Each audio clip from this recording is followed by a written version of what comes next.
Hello, everyone, and thank you for joining us for episode 75 of the MeepleCore Podcast, a bi-weekly podcast about board games, video games, music, and nerd culture. I am your host, Tim Jennette, the Metal Meeple, and I'm joined by my co-hosts, Matt RoBear and Eric Ledford. And we have George Breden back on the show.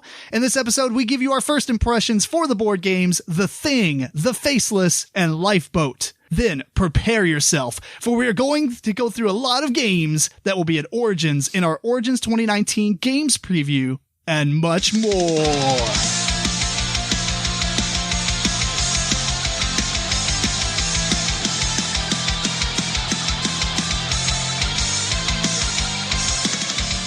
What is up? Hey. I had it. You know what I forgot to do? I forgot to come up with a question that I was going to ask at the beginning of the show. Like a silly question or something. Oh, well, that's very disappointing because I had one wrote down and then now we're doing this, so it doesn't matter. So what's up? How's it going? I got kind of a question. I'll ask. It's kind of more of a news thing. So okay, what is it? It's a question. Are you asking it right now? Yeah, well, go ahead. Good. Sure. Okay. So Origins is doing a new pre-ordering system. They're going to start it at Origins. They're also going to be doing it at, I'm guessing at most of the major conventions, where, publishers can put games on there where you can pre-order them. You said Boardgamegeek, right? Yes. Yes. So I just wanted to know, what your guys' thoughts on this would be, maybe good or bad. You know what? I don't know. I guess I haven't really thought about it. I don't pre-order anything typically, but I think it is a safe thing to do because I mean, a lot of people run around and some people can't make it on certain days. And right. So that's a good part of it. It'll cut the long lines out, I would imagine. Yeah. Yes. For having to get there right when it opens, the Stampede. If it'll cut out the Stampede, I'm all for it.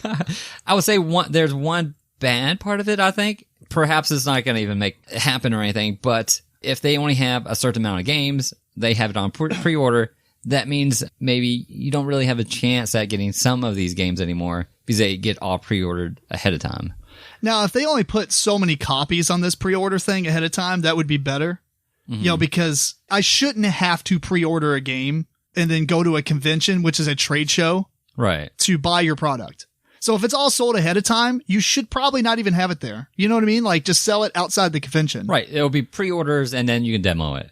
Honestly, I think that it's going to backfire on certain publishers because if they do put all their copies on pre-order and then everyone pre-orders it, there's not going to be a rush and there's not going to be a lot of people being like, look, I got this game, right. blah, blah, blah. I had to wait 3 I mean, I guess they have to pick it up there, but yeah. Right. So will that dilute that? I don't know. Well, but if you look at the other side of it, I hate it when they play that game where they say, we're only going to sell 100 copies this day. Every day we got 100 copies. I actually think that's better.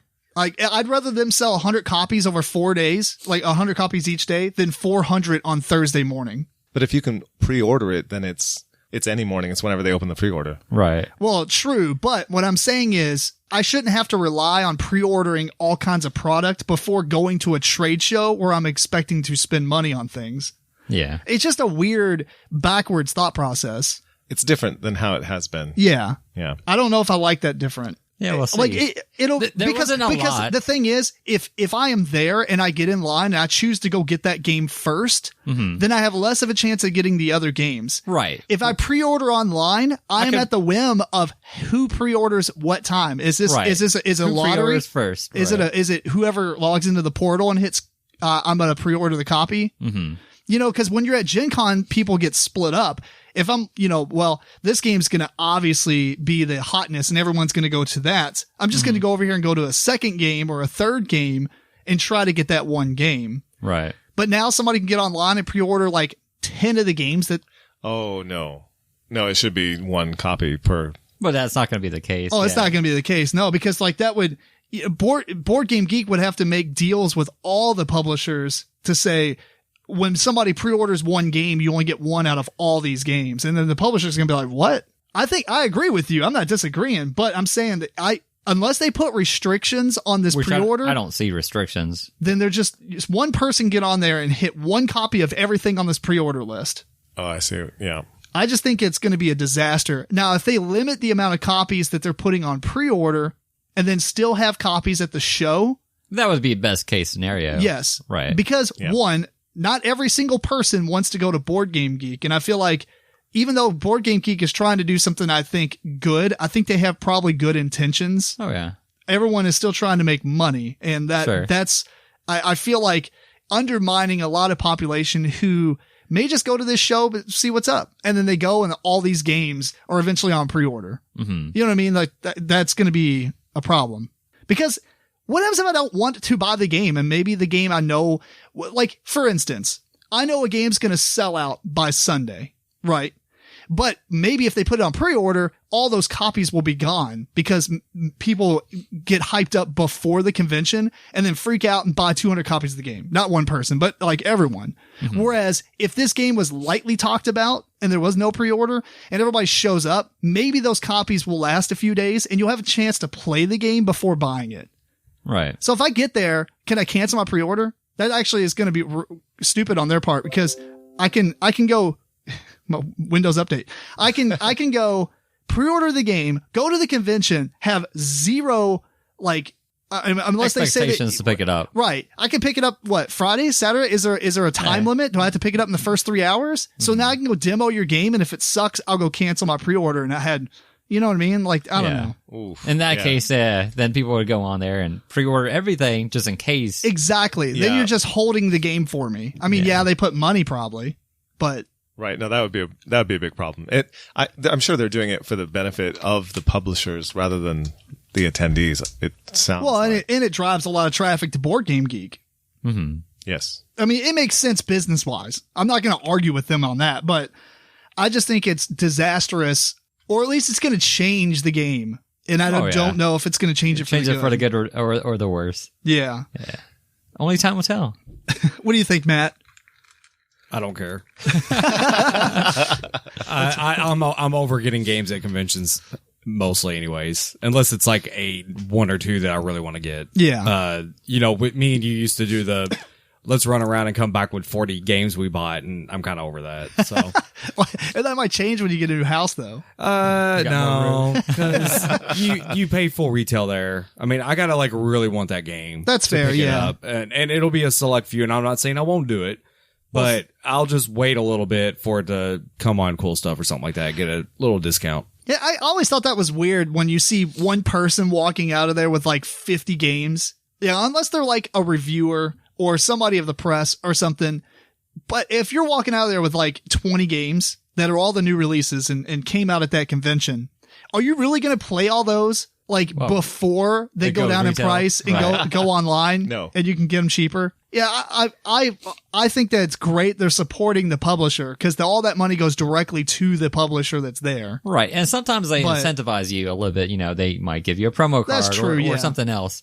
For buying it since there. You're paying full retail for it. Yeah, I love that. I think that's great, because it's a very low cost to give you a promo card, but it means so much to a gamer. Oh, yeah. Exactly. Like, oh, God, a promo card. Like 5 cents or a 2 promo cents card. or whatever. The people go nuts and sell it for $90 online when then they have in their online shop like a month later. Anyway, people crack me up, dude. Well, anyway, let's talk about what we did. Matt, what have you been up to in the interim of episodes? Let's see here. I gave up on a game.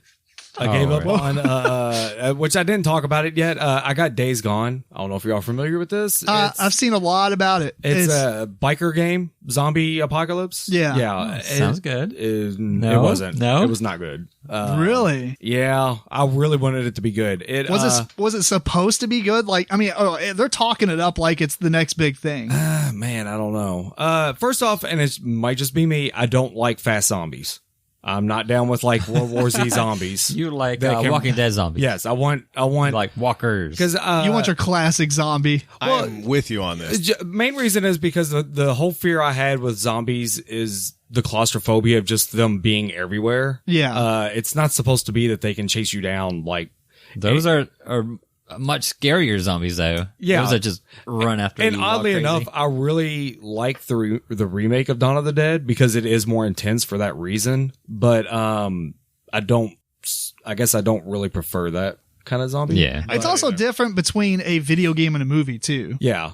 Like it might look cool on screen. Like I like 28 Days Later, but I agree with Matt. Like I think the idea in a video game or like Left 4 Dead and stuff like that, right? The idea is to get away from them and not be surrounded by a mob of zombies. Not be by a horde of zombies that come at you really fast. Do they have like a ton of zombies in this game? Or is it like that's the other thing. You are spending 90% of your time sneaking around.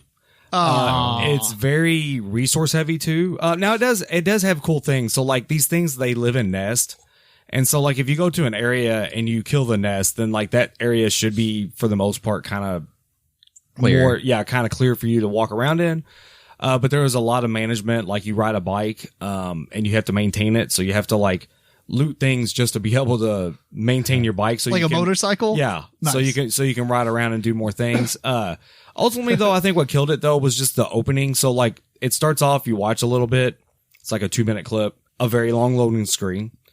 You play for like literally 30 seconds. There's a long loading screen. You watch another minute of something, long loading screen. I mean, it was just, the loading screen was unreal. And it just killed the whole vibe of it at the very beginning. And I was kind of done. Really, I kind of got the same feel out of Horizon. Yeah. Zero Dawn. Yeah, I pretty much, it's the same feel.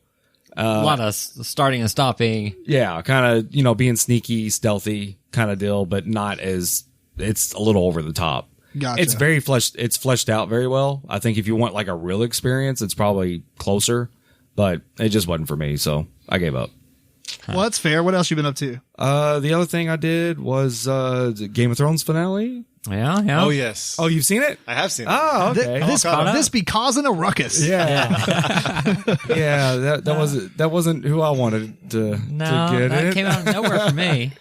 Although Vegas odds, I guess it was number one odd.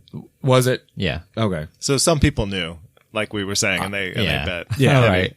I'm sure. It happens. So yeah, that was kind of disappointing, but Are we not going to talk about any specifics because of spoilers? yeah, no, you can't go specifics yet. It's, Okay. It's like All a right. week It's removed. too early. Yeah, it's way too early. Yeah. I will just say I was dissatisfied with pretty much the first 20 minutes of that last episode was good, and then it just was blah from there on. What about the rest of the season? A lot of people are trying to do the whole encompass like season the whole over again? season. Oh, That's never the gonna petition to happen. redo it? Right. Yeah, no, that's not going to happen. It won't happen, but it should. Yeah. I guess my route I'm going to It go. would be kind of cool. It would be like two endings to a movie, and you could to kind of decide, which one. That sounds dumb. No, That- sounds it's awesome. like when you buy a DVD and it's like, here's the 15 alternate endings. I watched those. Really? Yeah. I mean, I watch them, but I don't. I Sometimes they take the don't- original one as canon. You know what I mean? Sure, but sometimes a different ending was better for you for whatever reason. Did anyone watch that Clue movie that had different endings? Mm-mm. I never No. did either. The old one? Yeah. No, but I know what you're talking about because Yeah. I remember it. What's his name's in it? Rocky Horror Picture Show. Tim Curry. Yeah, Tim Curry. He's in it. Yeah. So, I think they're remaking that movie. With multiple Clue? endings? No, I mean just the movie Clue. I think they're remaking it. At least I read something about it. It's possible they were talking about it and then canned it. I don't know. yeah. Well, if they can remake that, they can remake the Game of Thrones final season. Yeah. I think the issue, and maybe I'm wrong, but isn't this the only season that wasn't actually written yet? I think it No. was this season and last season. Was so it? 7 and 8. Yes. Well, the last season, I think, was it not written at all, or did he have a large part of it already wrote out? Part of it was. Yeah, so I would think he at least had part of it. right, it wasn't a published book, right? But I think he had a lot of it. And this one, he had like bullet points on what he wanted to happen. And I guess I don't even think they give him bullet points. no, I Or think they he might. did. I think he gave them kind of an outline Yeah. of what to do. I'm pretty sure he Yeah. said that the ending's going to be the same in both the movie and the book. Well, he didn't say that. No, he won't pick that. Yeah. He hasn't promise. said. He said literally. He said it might, or what it said. Is the ending going to be the same? Yes and no, no and yes, yes and no, no and yes. Take that for what you want. What he means by that is now that he's seen the reaction, no. Right. Yeah. Yes. So and maybe that was part of what he was trying to do. I don't Probably. know. Gauging the audience. Yeah, gauging the. He knows he has this huge audience now because of the TV show, so he's trying to drive them to his book. But the thing is he he's sabotaged the. Yeah, I'm calling TV it show. out. I'm calling it out. Basically, he's going to bring out his book. People are going to love the ending because one, it's just a book and people always like the book better for some reason. Yeah. And then he's going to blame all the problems on HBO. Right, even though he probably told them to do these Yeah, certain things. right. Well, it was all them. Oh, rah, rah. yeah. What was I going to say? I done forgot. Yeah, whatever. But I'm going to try and read the books because there is a lot left out. A lot of characters. A lot of characters that are not there. There's a lot of words. A lot of words. Lots and lots of words. It's an easy read, though.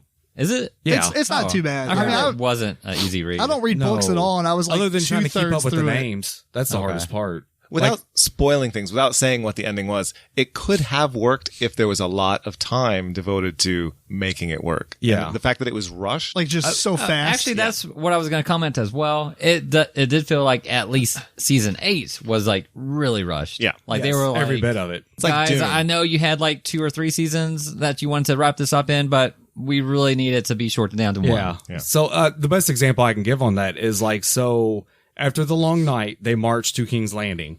That would have took 3 episodes in the past. Yeah. And they would have had tensions, like people, Grey Worm and John would have been upset at each other, and both armies would have been almost going into fights on the way down there. And it was like, long night. Hey, Cersei. Well, what's up? Yeah. Exactly. What's up, girl? We're here. The long 5 minutes. Yeah. So, yeah. And then you can't expect, this dude is pretty good. I don't expect these 2 guys, whoever they are, it's Dan and something, I don't know, but they're not going to write as good as him. I don't care who they are. David. Yeah, Dan and David, is that right? Yeah. They're not going to be as good as Do you know what writers they're as doing him. right now? No. They're doing the new Star Wars movie series for Disney. Mandalorian. The Yes. Mandalorian? Yeah. Oh. Their next project. Yeah. That should be pretty dope. Hopefully. Yeah. You think people would have learned from the Dune movie not to rush things at the end, but no. Yeah. That was unfortunate though. Yeah, It did feel rushed, so. very much. Dune's getting reprinted too. The game. Yes. Yeah. Wait, Matt. What else? That was pretty much it. Other than I'm excited for Godzilla to come out this weekend. So Sweet. I'll talk about that next time though. All right, let's do George next. What's up? You got anything? I don't really have anything. School is done, so. Oh, really? Oh yeah. One more day. I'm gonna call it done. I'm calling in tomorrow. Basically, the last day you don't do anything anyway. That's right. So basically, Tabletop Simulator and Tabletopia. It's Lazar. time. It's Yeah. time. Yeah. Plus, I'll be having surgery over the summer, so I'll have plenty of time where I'm laying around ready to play some games. That's fair. Over That's the fair. computer.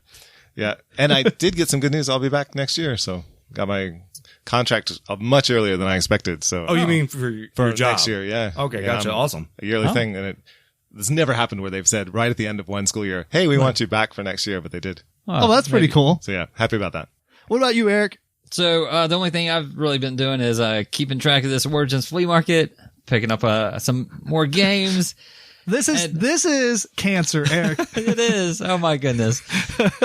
So I didn't expect me to enjoy this, but this is amazing. Every time Eric's like, "Yeah, I picked that up for $10." I'm Right. like, "Really?" I get on there and I'm starting to get deals, and I'm like, "This is awesome." yeah. Yeah. So I've already I already know I'm gonna have to get all these games over there and bring them back home. So I had to like devise a system how to move these games around. And then I got these collapsible crates. Eric's sending us pictures. Yeah. He's like, "Here's all my crates. He's going to be carrying around." mailing stuff back. No, He's going to run out of room. I got this little collapsible. He's driving dolly. alone. We're driving separately Yeah, I this got my time. whole car all to myself to just stack up games in. So Just empty the trunk before you leave. Yeah. That's my problem. I have so much stuff in my trunk. I just got to remember to get rid of it. Now I do that. I take out the car seats. It'll be empty.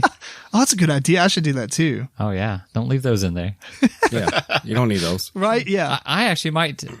No, we're going down at the same time.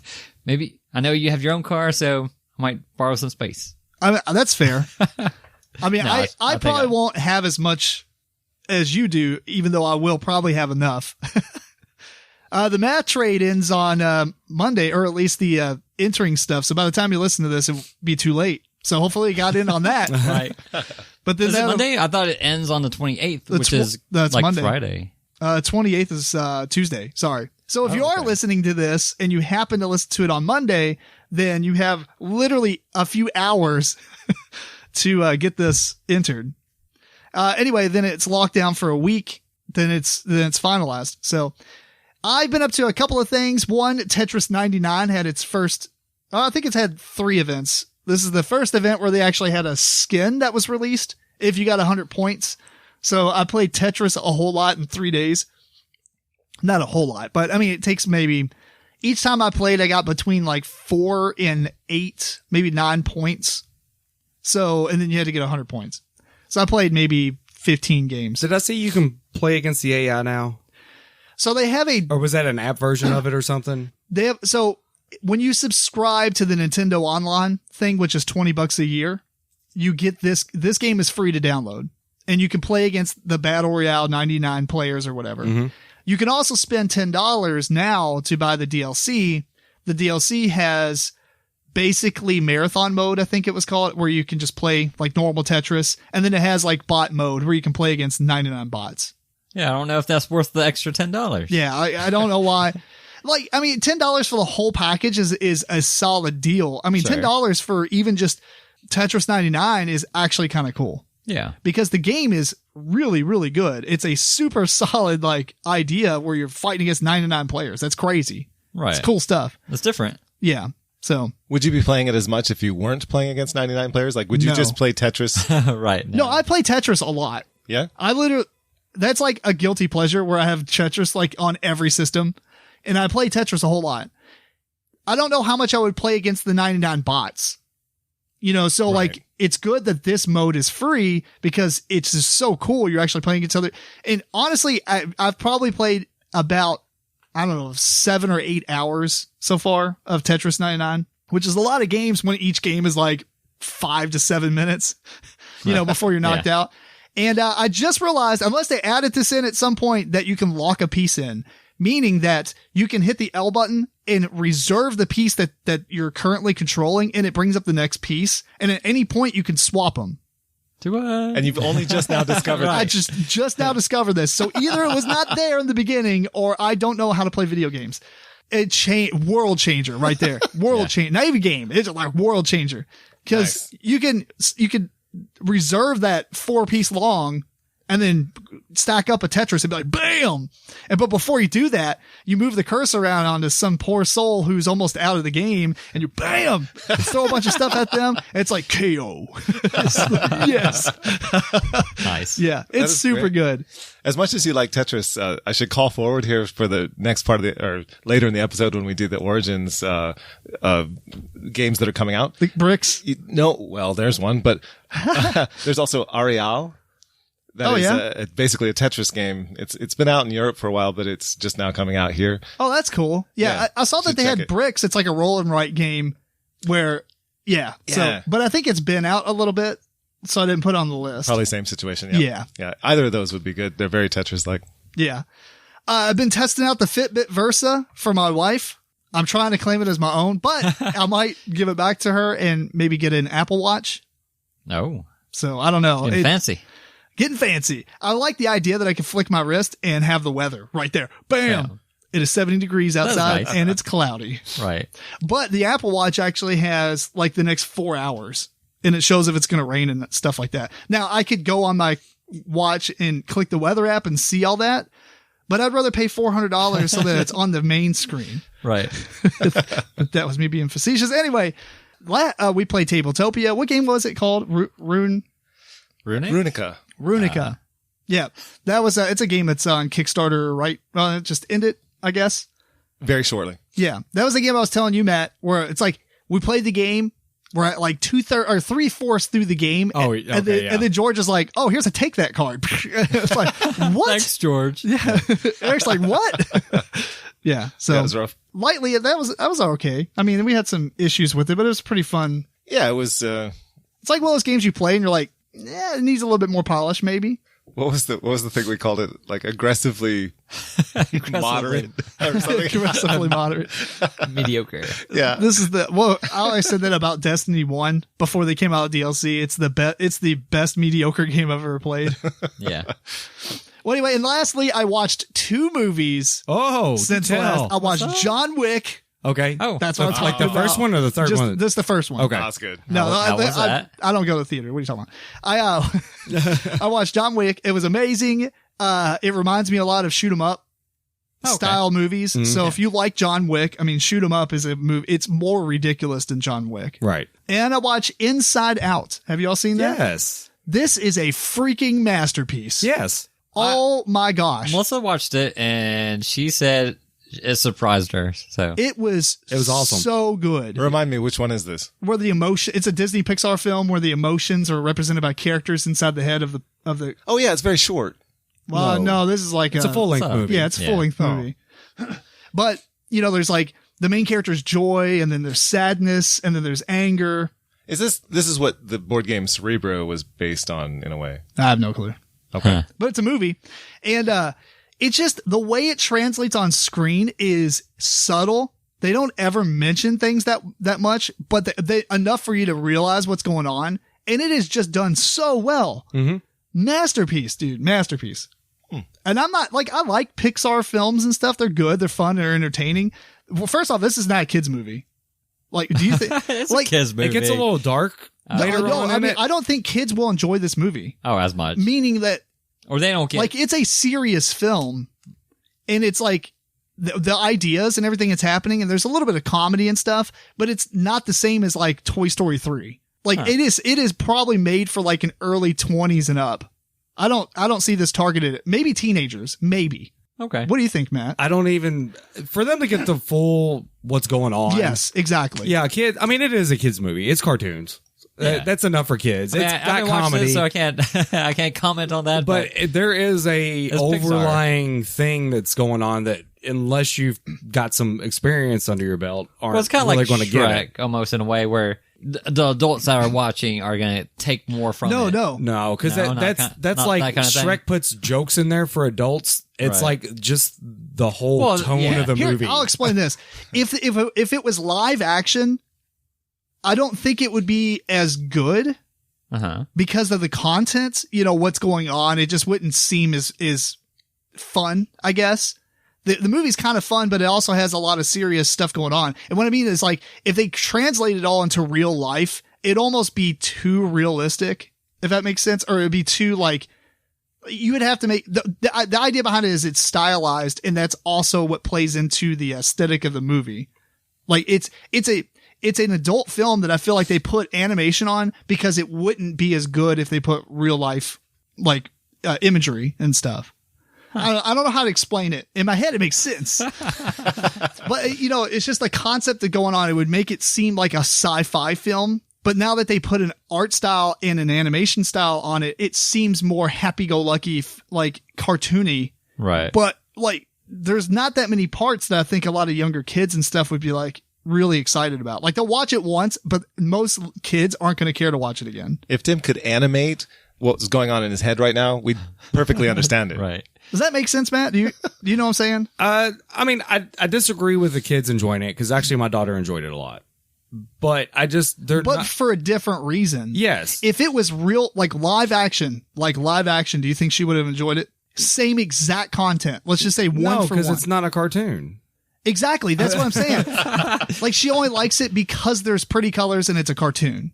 But Toy Story, for instance, I like those things too. If they took Toy Story and made it a live action film, like they did with Jungle Book and stuff like that, but they did it one for one, not like a remake, but took the exact scenes with just real people, I still think that Toy Story would be good. Like, for kids. Like, I don't see them like being like, I don't want to watch that. It'd be like watching Jumanji. You know what I'm saying?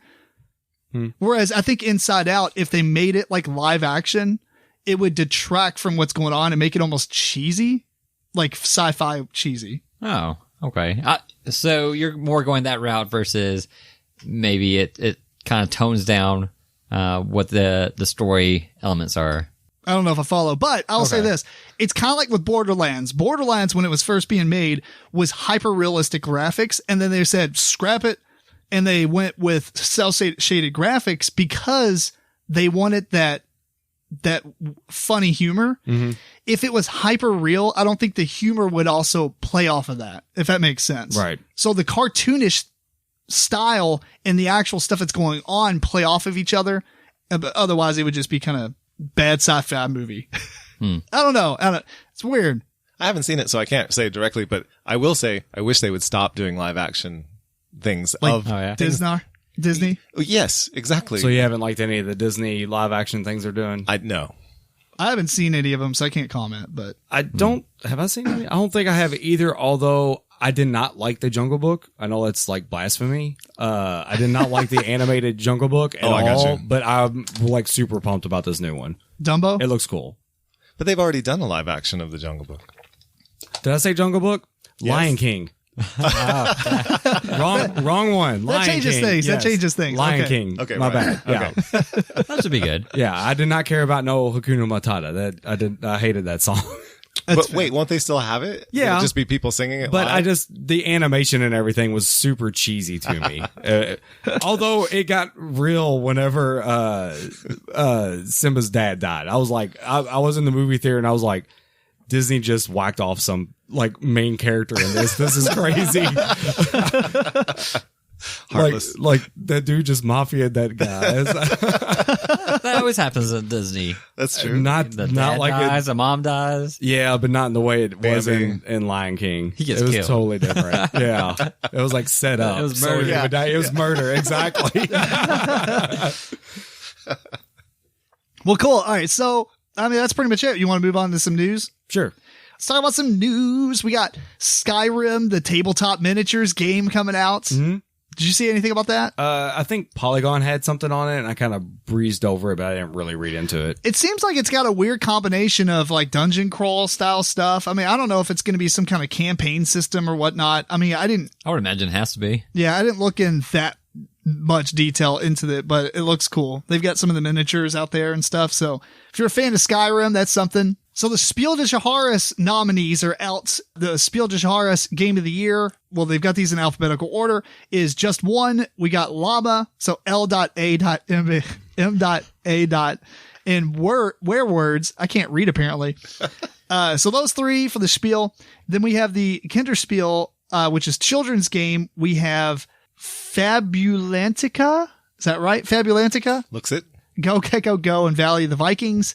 And for the Kinderspiel, which is the enthusiast game, is Carpe Diem, Detective, a modern crime game, board game, and Wingspan. So there you go. Any predictions on this stuff? Well, other than Wingspan? Yeah. It's got to be Wingspan. Yeah. I'm haven't not played familiar. enough of the. I'm not familiar with these. Well, the children's games, probably won't be, but Werewords and Llama and Just One. Did you play Just One with us? I don't think so. Where everybody chooses, like they write down a word, but then if you write down the same word as somebody else, it gets erased. You write down clues for a word. Everyone writes down clues, but if you have the same clue as someone else, it doesn't get presented to the person who has to figure out what the word is. So you have to be sort of original. I did play this. Yeah. Yes. It wasn't there. exceptional, was it? Right. Okay. It was fun. Yeah. I do remember that. Game of the year material? I don't know. I don't know what it went up against. But I mean, there was a lot of games. Llama and Werewords. Exactly. We'll have to try out Llama. That's what it is. But Werewords, I heard Llama was maybe like really basic. Some people said it was like Uno, but lighter. Ooh. I was like, ooh, lighter than Uno. Yeah, it does. It's cards with numbers and rainbows and llamas. Huh. Yeah. And then the other one is Werewords, which is essentially 20 questions. Right. Was it just last year we played that? Yeah. I feel like it came out 2 years ago. Well, this is Germany releases. So it probably just okay. came out in Germany. I gotcha. Okay. So Yeah. I don't know. I'm not really that excited about this year's Spiel Des Jahres. No. I'm more excited about the Kinderspiel. So Carpe Diem and Detective and Wingspan. We haven't played Carpe Diem, but it's Stefan Feld. Which means it's Good. It's amazing. It means Wingspan it's Wingman. You know what I'm saying? Wingspan is definitely going to win. It probably will, but sometimes I wonder if it's winning because of hype or not. You know what I mean? I think that's what the whole competition is. A lot of part is going to be because of that. The love. It's people hot right now. Yeah. When it's going on, which that's unfortunate for any award. I think that so happens, too. That yeah. happens with movies too. So it's the award shows. yeah, any award show kind of sometimes it's a momentum factor gets played in. That's fair. Well, anyway, Spiel. We'll see who wins. We'll come back to that. And then last one I put on here is Riot Quest by Privateer Press. Just because, I like Privateer Press. Yes. And it's basically a miniature game where you have a small band of minis, like 5 or 6 or something like that. And it says that you can it kind of sounds like the Skyrim tabletop board game in some ways, where you got like this, like, you run around trying to collect treasures and stuff like that, but you're fighting each other at the same time. But it's also a hobby miniatures game, so not a whole lot of info out on it other than they have new sculpts of a lot of the solo characters from War Machine and Hordes, which sounds really cool because you can use those miniatures in War Machine because they're basically alternate updated poses and stuff. Mm-hmm. Very excited. Anyway, anything else? You got any news that you want to add? Could you go the other way and use your War Machine in that game? Oh, yeah. I could probably proxy 90% of what they've shown already. Because there are like a lot of the same characters, but there are, I think, some new characters as well. That's pretty good. Yeah.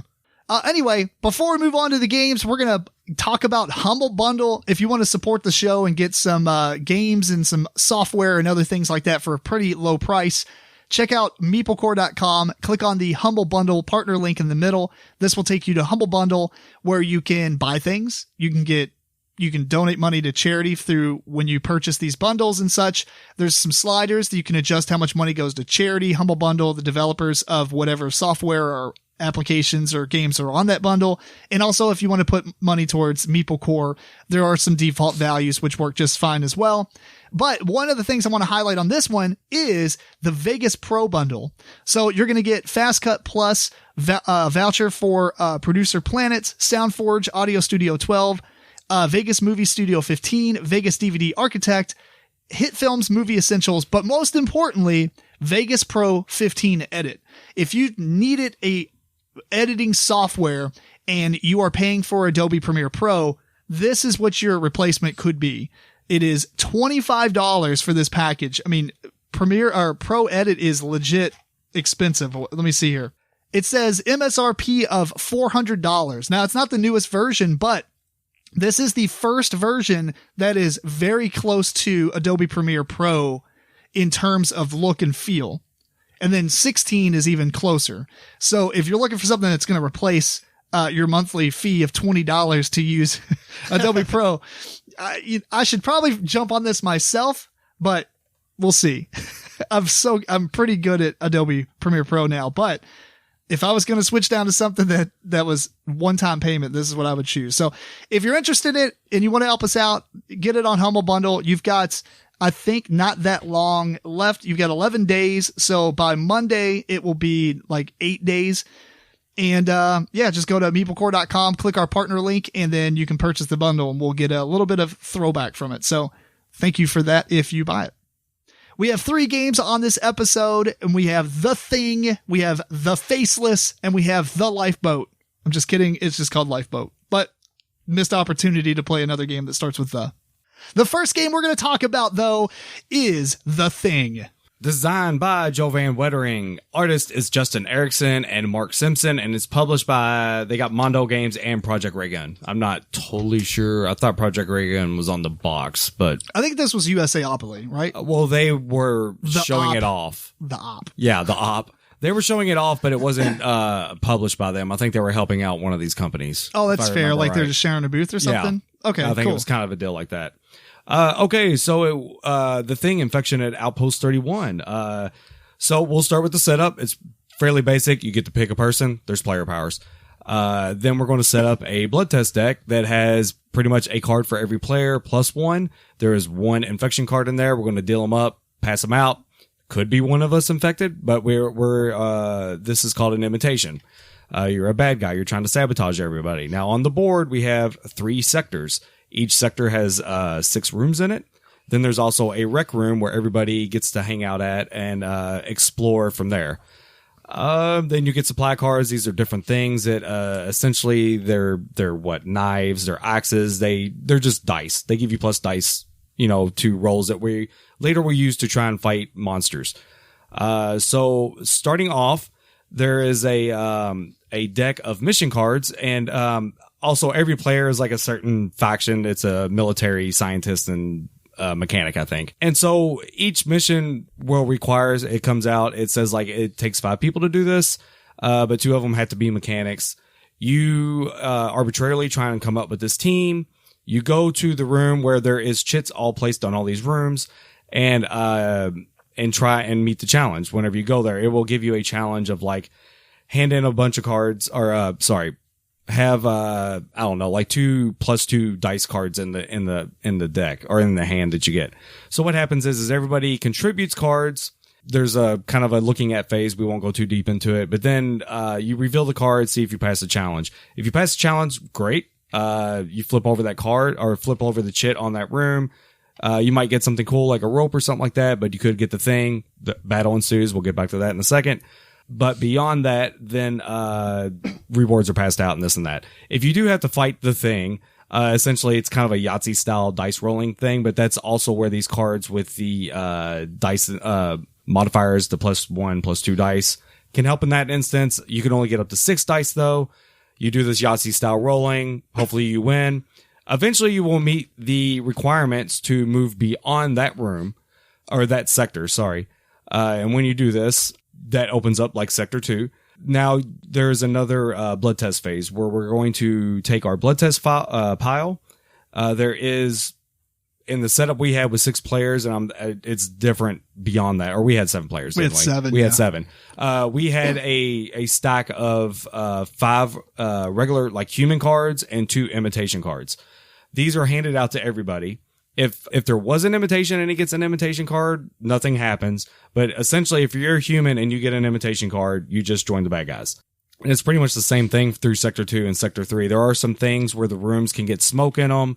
You might have to deal with that by getting a fire extinguisher. You just discard this to prevent that. But eventually, if you don't take care of it, that can turn into a fire, which could destroy a room. And that's kind of the biggest thing you have to worry about, besides the imitations screwing over everything you're trying to do. So, and at the end, once you get through all 3 sectors, if you can, there is a helicopter ride out where the captain at that moment, I guess I didn't talk about that. There is a captain who delegates all this, but the captain at that time will pick a certain amount based on player count to go into the helicopter. You might have some blood tests left. There's also 2 tracks at the top based on if rooms are getting destroyed or if you're losing battles to the thing. And that's kind of like a Doom tracker in essence. If it gets too far down, then you will lose the game that way too. There's one last check to go on the helicopter. If an imitation is on there, you lose. If everybody's human, great, you win. Acts like it's a distilled version of Battlestar Galactica. Yes. But with a little bit more gameplay like The Resistance. Mm-hmm. That's pretty much the game. Yeah. With a ton of useless miniatures. Yes. Agreed. But they're nice. They're nice miniatures. Yeah, they all look great. So I don't know who you want to start with this, but Matt, you can start. I mean, you're probably the most excited about this one. yeah, actually I was. I believe I either bought this blindly or my wife bought me this for my birthday. I cannot remember, but I was pumped either way to get it. I am a super big fan of the film. I think George is also. Very much. Yes. Yeah. And so, I like IP. I give them shots. Usually I'm disappointed. This one I was, fairly pleased with. The miniatures, I'm not saying they're super, super detailed, but it is enough detail that they're distinguishable. I can pick up any miniature and tell who it is.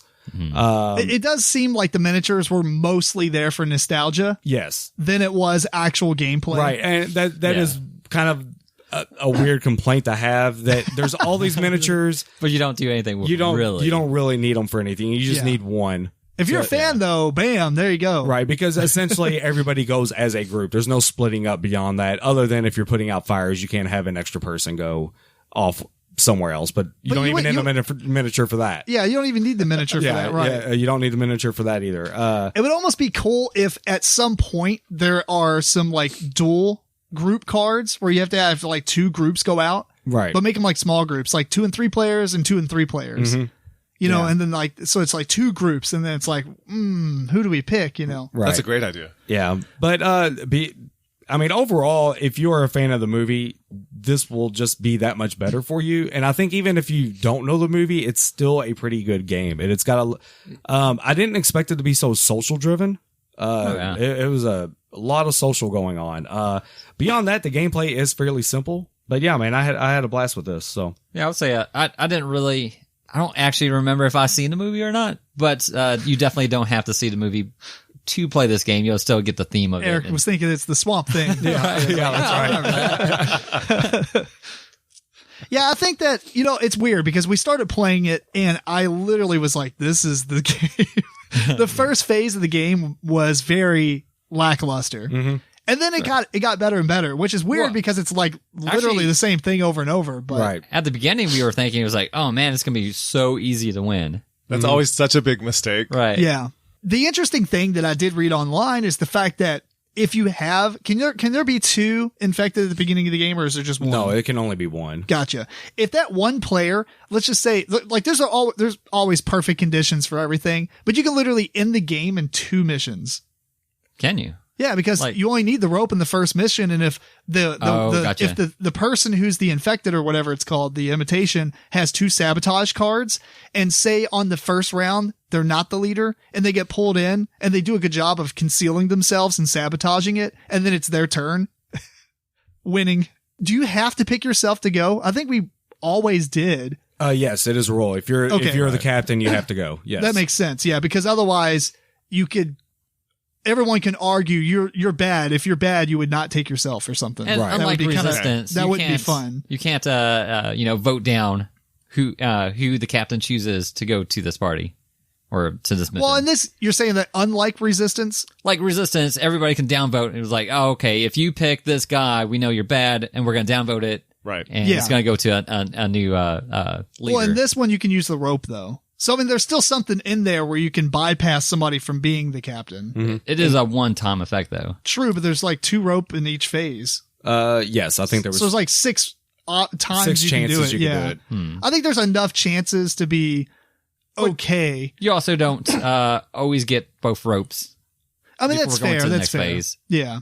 Right. And I think the difficulty ramps up very quickly in the game. So we may have played poorly in that we didn't go back to earlier areas to try to get more rope. So And like gear up. we just pressed ahead and really got in over our heads very quickly. Right. Well- Well, I remember the first sector was a 50-50 shot on Right. getting a rope or the thing. So I understand us not doing that one. Maybe in the second sector we could have hung out there a little bit longer. Yeah. It sounds like that instance that you're talking about, Tim, is a real corner case where, okay. Oh, that's why I said perfect conditions. yeah. Yeah. But in general, I think that the human players have a very hard time. Yeah. I kind of agree as well. And although I'll say as an infected imitation, they do have it harder on this game than a lot of the other games. And if you do mess up and you're found out, that's one bad thing about this game. It kind of shares it with some other games. If you're kind of found out, you're kind of just twiddling your thumbs You get throughout the rest of the game. ostracized pretty much. You don't get to do anything. You do want to kind of lay low for a while. But the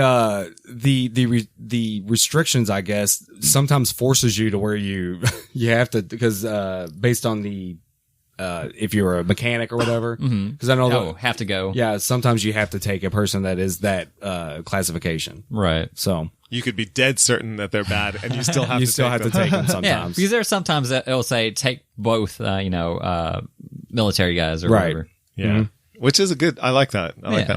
that mechanism. Yeah. I thought that the theme really came through in the game. Oh, yeah. It's so faithful to the movies. And I went back and watched, the prequel thing Yes. Oh, as did ya? well. Yeah, it's really good. Yeah. I enjoyed it so What'd much. you think of that ending, dude? The ending was perfect. The ending was brilliant. Because it was the beginning of the It was first one. absolute beginning of the Spoiler alert. But Yeah. It's been out 10 years. Yeah. But that works out if it's a prequel and it leads directly into the next movie. Yeah. That was brilliant. Yeah, because I was it's such a close parallel. You think it is just a remake, but then at that end, man, Yeah. you get smacked in the face. It's like it's that other outpost. Oh no! so you should watch the first movie, the movie that came out first, Yes, I mean, and then good. the newest film. yes, They're both called The Thing, though. they're right? both called the thing. That's what it was, a trick. They made you think it was a remake, and it was not. That's awesome. But it was so well done. It just Yeah. had the same amount of tension and faithfulness to the material. It was great. Yeah, it was pretty good. I don't normally do this, but when I was looking at the comments, because I like to see people's comments to see if they bring up anything that I'm like, oh yeah, I was kind of annoyed by that, but I forgot about it, or yeah, that's a good point. That's really awesome. Okay. I don't want to call this person out, but this comment was anyway. It Well, says there's a million comments you could. there's Here's really her comments, but this kind of applies to a lot of games. It says horrible rules. Okay, sure, whatever. But you really have to know the rules before playing, because there are no cheat sheets and you can do things that aren't stated anywhere except in the fine print. Vague rules. It feels like that isn't a finished product. You know, it's weird because going back to the rule book, they highlight certain lines that are imperative for you to know and remember. It's like some of it's kind of like if you gloss over this and miss it, it's not a big deal, but they straight highlight what you have to know. That's what I was saying for the rules. And there is a cheat sheet. There's a little card that you hand out. I don't know who that is true. who was. This is a prime example of why if you have a bad playthrough of a game and somebody else taught it to you, Or even a bad teacher. yeah, or a bad teacher, you should read the game and then replay it as the teacher or with somebody else teaching the game. There's probably a whole lot of oh by the ways. Right. Oh, by the way. Yeah. Or like, what can you do that's in the fine print that you don't know of? You go on a mission or you don't. Right. Yeah. Well, testament to Matt's teaching us the game. He did a really good job, and we didn't stumble a bit. And the next part is just blatantly wrong. And this is the reason why I know this person didn't read the rule book. Most missions require 4 or 5 players. And in a 5-player game with 2 things, that's guaranteed failure. Take out the player count cards. Yes. So They were playing with the wrong sets. That would make it tough. Yeah. I mean, I guess what they're saying is if it requires 5 and you have 5 players, no, it's always going to require 4 or 5. There's never a card that says requires 5 in a 5-player game. Otherwise, it's a 6, 7, or 8-player card that gets removed. Yes. Right. So if it's a 4 or 5 player and you have to take 4 of the 5, and I guess there is 2 things, it's not guaranteed to fail because you're also relying on the fact that that person has a sabotage card. Correct. Which in plenty of cases was the thing where we kind of knew who 2 of the things were, or the 2 things at that time. We basically knew who they were. Or at least one of them we were pegging as it, and the other we were for sure Eric. So Yeah. it came down to, okay, who do we take on this mission? Well, the other person, Jeremy, just failed a mission. So let's gamble with him because he probably spent his sabotage card. Right. It's unlikely you're going to have a lot. There's not that many sabotage cards in the deck. No, there was. There's a lot of them. In comparison to the entire deck? Yes. Yes. Well, whatever. Well, here's the only thing though. I will say about the sabotage cards. I don't know what count there is. There is the ones that insta fail. But So there's different ones. That's true. But the other ones are manageable. They give you a situation to try and overcome. They are manageable. I never felt like anything besides the insta fail ones was kind of like, okay, this is kind of harsh on everybody. Right. And some of the missions are what you have to accomplish isn't that difficult. And so it's a very specific situation where the imitations would have something that could mess with that. Right. Mm-hmm. cool. Yeah. It's not. I basically don't agree with that comment in the slightest. Right. So I think that if you are that person, I'm not trying to call you out. That's why I didn't say your name or anything, but play the game again, because I'm not saying this is the greatest game since sliced bread. I'm not. I thought it was kind of okay. Like I enjoyed the game. I don't need to play it all the time. And sometimes the group you're with makes the game. I would honestly, I would rather, because you guys are the thing enthusiast. I'm not. So I'd rather just play the Resistance. I feel like I would get like most of the experience out of playing the Resistance. And the only thing I do not like about this game is that the mission deck should be like phased based. Like, here's a mission deck for the first phase of the game. Here's one for the second phase. Because in the Resistance, it does that. The first mission, you bring like 4 people. Second mission, you bring like 5 people, and then 6, and then 6, and then, so it ramps up. And this one, you can bust out a whatever at any point. And I feel like it would have been cooler if it was, less players in the beginning, and then maybe more players, and then less players. If that makes sense. That's kind of like what the Resistance did. Mm-hmm. Something like that. I'm not trying to redesign the game. I just think that it would have been neat to have mission cards for each section. So if you go back and do that section, you draw from that deck. I could see that. Yeah. Yeah. That wouldn't be bad. Maybe the missions could do something slightly cooler. They could have had just one layer more of something else happening. Mm-hmm. Yeah. But I don't know. I think there are a couple genuine problems with the game. But interestingly, they've been addressed by an expansion that was made by a fan. Nice. Here's our house rule expert. Which is weird. I think my wife asked me about an expansion. I was like, I don't know how you expand on it. Oh, okay. There's room. Well, let me explain. There was a number of people, I guess, who feel that as the things, they didn't have to ever do anything. They could just act like humans. Actually, I was gonna note that as I kind of see it as a plus.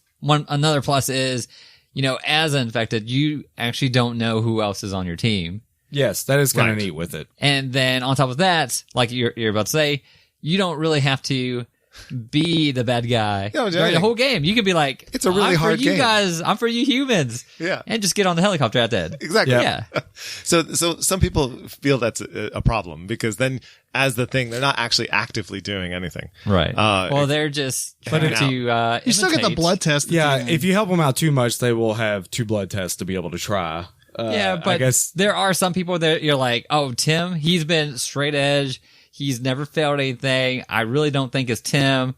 But George, he kind of did something that made me think he is. So let's blood test him. But I'm definitely sure that's that all Tim's with the not. social aspect of it. Right. Yeah, of course. So that was one thing that people weren't entirely pleased with. And then the other thing is if you really make an effort to find out who the imitations are, you can easily do that if you allow people to say, well, I put in a copper wire card, and someone else says, well, I put in a Petri dish. If everyone identifies what they put in, you can pretty quickly figure out. That's where I got messed up in the game.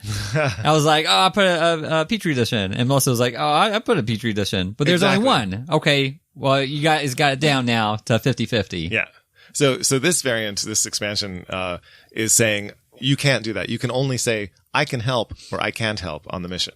Yeah, like that. You can't almost like Shadows over Camelot style of. Yeah. So I think that's a pretty good addition. And then also, they made a deck of cards that are character specific events. So those, missions that you go on will say the captain, whoever the current captain is, plus 1 or 2 other characters, so that choosing your character matters. Like each of those events that they have directly translates into something that happened in the movie. Mm-hmm. So it might be, the captain and Lars, and then they go do this thing that Lars did in the movie. Right. And it's just those 2. And if one of them's an imitation, that's a problem, so it has that as part of it. But the most important addition that it has is it has a locker that you can print off. And so there's this locker that you have that can hold up to 2 extra kits that you make by putting together a Petri dish and a copper wire. Oh, okay. So you can test aliens 2 more times during the, I almost said movie, during the game. Yeah. But the thing is, whoever's the captain can ask people for cards that he can then choose from to put into the locker. But an imitation can do that, and they can go put bad, useful cards, or they can go mess with the cards that are already in the locker, or they could be a captain, actually, fix the cards, whatever. But it gives the aliens something to do, and it takes cards out of your hand, because if you do that, if you offer cards to the captain when you do that, you play down a card after that. Mm-hmm. Oh, gotcha. So it just makes the game, I think, on another level, right? Something where the aliens probably have gets more the paranoia up a little bit. Yeah, and it allows them to go ahead and be a little braver, maybe messing with other missions, because they know people don't have cards and people can't talk about their cards anyway, and so it sounds pretty good. It's expansion on BGG. It's made by Andrea Padavani. Cool. Sounds awesome. To go on to one of those things, we did forget, or did you mention about the idea, or when you get your cards from all the other players going on the mission, you can discard one? I didn't go too deep into it, right? I like that, because that person can discard a card, and you don't know if they're doing it because maybe they need more dice numbers, or maybe they need a specific, like we're contributing cards to get, knives to fight that mission or whatever.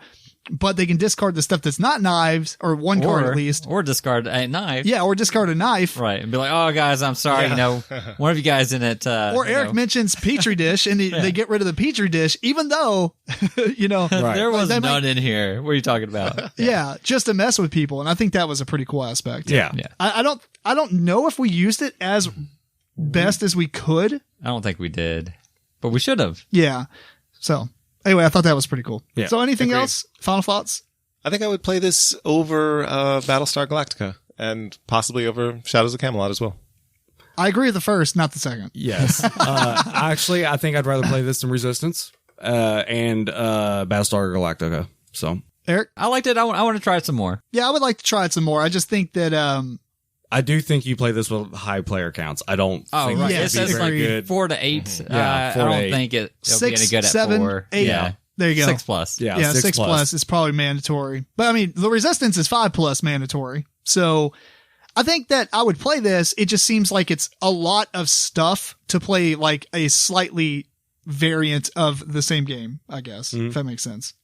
It gives a lot of the same feels. Yeah. It does. Yeah. If you like the thing and you like social deduction, this is your game. Yes. Yeah. That's a very specific combo, but that's fine. Anyway, that's the thing. Next up on our list is the Faceless. Oh, you go. Yeah, you go ahead, George. You do it. Okay. I don't like these names. I did not look at these first. Go ahead, try it. I'll give it my best. Okay. So the Faceless is for 2 to 4 players. It is 30 to 45 minutes. That may be a bit short, but, the designers, we have Guido Albini and Martino Chiacchiera. Whoa, nope.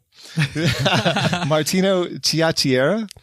The artists, there's Fernando Armentano, Massimo Fertini, Giacomo Tapaner, and Tommaso Incechi. Oof. Yeah, those are some good names. The publisher is Alter Ego Games. Cool. You want to explain it? Okay, in the Faceless, you are going to be going into this place called the Dusk World, where you're going to retrieve the memories of a child that has been abducted by a sort of evil creature called the Billy Goat. And a child or other children have gone missing, and you have to go find memories of the child that are left in order to sort of put him back together and bring him back out from the Dusk World. So it has a very sort of Stranger Things sort of feel to it. And the way that you do this is through card play, and playing those cards allows you to move magnets around the edge of the board and on the board. And those magnets are affecting a compass, which is your player piece, the piece that represents your party. So the magnetic fields are going to be what control how you move, because you always follow the arrow on your compass, which means when you make a move, your next move could have altered. Yeah, slightly changed. Because you stepped into some field that you weren't aware of. So it's a very innovative mechanism. The cards that you play then build up on the end of each player's turn. They're going to be drawn for the Billy Goat. And the cards that build up that are drawn for the Billy Goat have various effects on you as well. You're trying to cooperate together to find all of the memories without stepping onto various traps and spaces on the board that will cause you to lose the game or lose a memory that you've currently acquired that you could spend for extra abilities. You can instead spend it to keep yourself alive and keep going. So you have special abilities, each of the players, as various kids from the neighborhood who are on this mission. And only other thing I would add is you draw a card from the deck, and that's is the bad action of the round, I guess. He kind of mentioned that, yeah. Okay. Yeah, but the most innovative thing is that when you move the magnets around on the board, you can also turn them so that you can affect whether it's the negative or the positive polarity that's whether it pushing in tracks various you directions. or pulls you away. It's interesting because the cards that you're using are dual purpose, because they're used on when you play them on your turn to affect the board in certain ways to allow you to move better, like by turning those magnets or by moving the Billy Goat and things like that. But then when a card gets placed from the same deck that you drew from onto the bad card. area, Yeah. you know, they stack colors. So if like yellow stacks in the yellow section, the blue stacks in the blue section, and there's this bad effect that happens based on the number of cards in that color. Right. So the more that come out, the more powerful the effect is. Right. So like the more red cards, the farther the Billy Goat moves. Right. And so then if you take the rest action on your turn, because you don't have any cards left, then you get to draw cards from that display to weaken the effects as new cards come out. The Faceless themselves are the children that have previously been taken by the Billy Goat, and those are the magnets that you're moving around the outside of the board. And those magnetic figures are double-sided because they have the polarity positive, negative. And one side is sort of the child. It's this child side, and then that's the one that is drawing you in toward them. And when you turn it around, that shows what happened to that child in the past. Right. So what became of them when they were taken by these demonic figures. And that is this scary side that pushes you away and repels your magnet. So I thought that, I mean, obviously this game is incredibly unique and it's incredibly innovative. The magnets aren't used a lot in board games in general, especially not with the polarities other than maybe like that hearts game where you toss them across the table and try to gather as many hearts or whatever as you can. Right. What's it called? Hearts of Attraction. Yeah, Hearts of Yes. Attraction. Your vampire game is the only other one I can think of. Oh, that's true. Yeah, there's another game. I guess it's using the negative to push or yeah, whatever. you push, and it's almost like that little coin game in the arcades where you're trying to knock things off of the edge. Oh, right, where you're pushing the garlic around. Yes, Yeah. that's a fun game. But so anyway, what do you think of the Faceless? I really enjoy this game. There are so many variants that come with the game that you can tweak the difficulty level in so many ways, Right. To get it just how you like it. And in fact, we did that when we were playing. We added several children to each character so that you had a choice as to which child was going to use his ability each round. And in the normal game, you just would have one child and one ability. So I just added that in. But the reason I added that in is because we had so many monsters Yes. and little servants of the billy goat on the board. And is that actually in the base game, or is that a Kickstarter kind of exclusive or add-on? No, everything is in the base game. Okay. It was a successful Kickstarter. With the success of their Kickstarter, they added everything those items. into Oh, the that's base good. game. Right. Yeah, it was very nice. The only thing that's not in the base game is just like component upgrades, right? You can get 3D components that are either the The trees. The trees and stuff. yeah. Instead of just having the tiles punch outs. Speaking of that though, this is the brilliance of that expansion or like that little cosmetic upgrade is because it just gives you tree trunks and then you sit the actual tree piece, the little cardboard shit on top of them. Right, so that you can still move figures on top of those pieces. Right, but I wouldn't feel like I'm replacing product with new product. You know what I'm saying? You're just adding in and it makes it look cool, but you're not like throwing away all the old pieces or not throwing away. Not that I would do that, but you know what I mean? Like in some games, it's like, here's metal coins. Here's all the old coins. And now it's like you have double the amount of coins, but you're not going to use both. In this, it's like, here's 3D pieces, but it doesn't replace all the cardboard pieces. It just uses them. Right. Yeah. In general, for a first time Kickstarter, a new company, I think they knocked it out of the park with the artwork and all the artwork and the ideas story. that they brought to it. And I have to say another thing that they did is during the Kickstarter, they were eliciting ideas from people on Board Game Geek and over the Kickstarter, and they incorporated those into the game. They were really open to that, and so a lot of those variants that became things like the fog, where you actually cover up your compass before you move anything, so you don't see what the effect is as you're moving it. And you have to really understand magnetism. Right. That's expert mode. Was that something that you suggested? That was the one I suggested. Yeah, So. that's pretty awesome. And they incorporated that, so I'm really happy about that. And yeah, it's really good. Speaking of Kickstarter, I just read a couple comments, and evidently they took a little while getting it out. They did, and there were so many people that complained bitterly about that. And I think they got a lot of really unfair ratings and things on Kickstarter or on Board Game Geek as a result. Yeah. Yeah, so it was unfortunate because the finished product I think is very there was good. a lot into making it as well, and the minis on it were really detailed and they I like the really nice. minis. Yeah, I think literally actually one of the, which is a bad way to do it, they rated it at A2, put give me my game. So they clearly don't have it and hadn't played it. Right. To rate it. That's the problem with properly. Board Game Geek and why I always I like to call people out on their comments. Yeah. So Because, they put unfair comments. It's like, don't rate it if you haven't played it. First off, period. Yeah. Doesn't matter. And also, I don't understand why people are rating games like 5. It's like, I own it, so I'm going to put a temporary 5. That helps no one. You don't have to rate the game. If it, like, Board Game Geek needs to do something. I know they have like, algorithms and stuff that kind of change, like gives you an accurate score or some garbage, whatever. But the thing is, people need to be able, if they want a notes section, Board Game Geek should bring out a note section. Your note section there is a shouldn't. note section for games. Yeah. Is it where the comments is? Where people say new and shrink? That's different. 5. They do have a comment section. You where rated you it a comment 5 and on put new and shrink? I don't care about your collection. I want to read comments about the game. I But agree. there is a note section on the games you own, at least, where you can go I'm into pretty there. sure it's the same comment section though that goes you into think so? the rating area. If not, then all these people are idiots. Yeah, so maybe that. It's like, stop using the rating system as your personal inventory. Right. You know? Yeah, I got this on 2016. Got Kickstarter 2017, haven't received. Yeah. Traded in math trade. To be fair, there is a component issue with the game, the game board itself, the spaces for the compass and for the billy goat who moves around the board. Those spaces are a bit smaller than the compass and the billy goat. Yeah. So their bases can Overlap and it can bump things around the rest of the board. But if you play just with the compass piece and not the holder of the compass, then that solves half the problem. And the billy goat himself, we didn't have any difficulty. If you're touching him that close, you're probably going to lose next turn anyway. Right.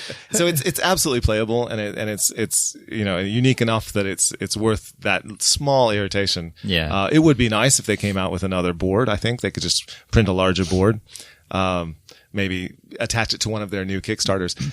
Something that they're doing right now is there's an expansion piece for the Faceless that you can get as part of their next Kickstarter, which is a game called Ashes to Ashes.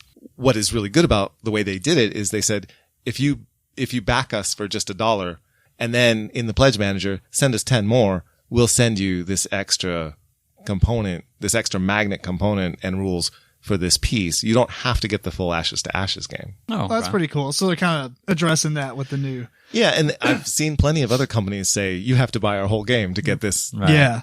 one component for the game that you actually like. Well, actually, talking about the gameplay of the game, there's only one thing that I was pretty irritated with, and that's the fact that when the arrow is pointing between two spaces, Right. and then it becomes like this. It harkens back to when I play War Machine, and people are like, no, you don't have line of sight. Yes, I do. You know, it just becomes an argument on who has what. Right. Well, if it's exactly in the middle, okay. But like in our case, it kind of hugged the right side of the line, but it was still in the middle.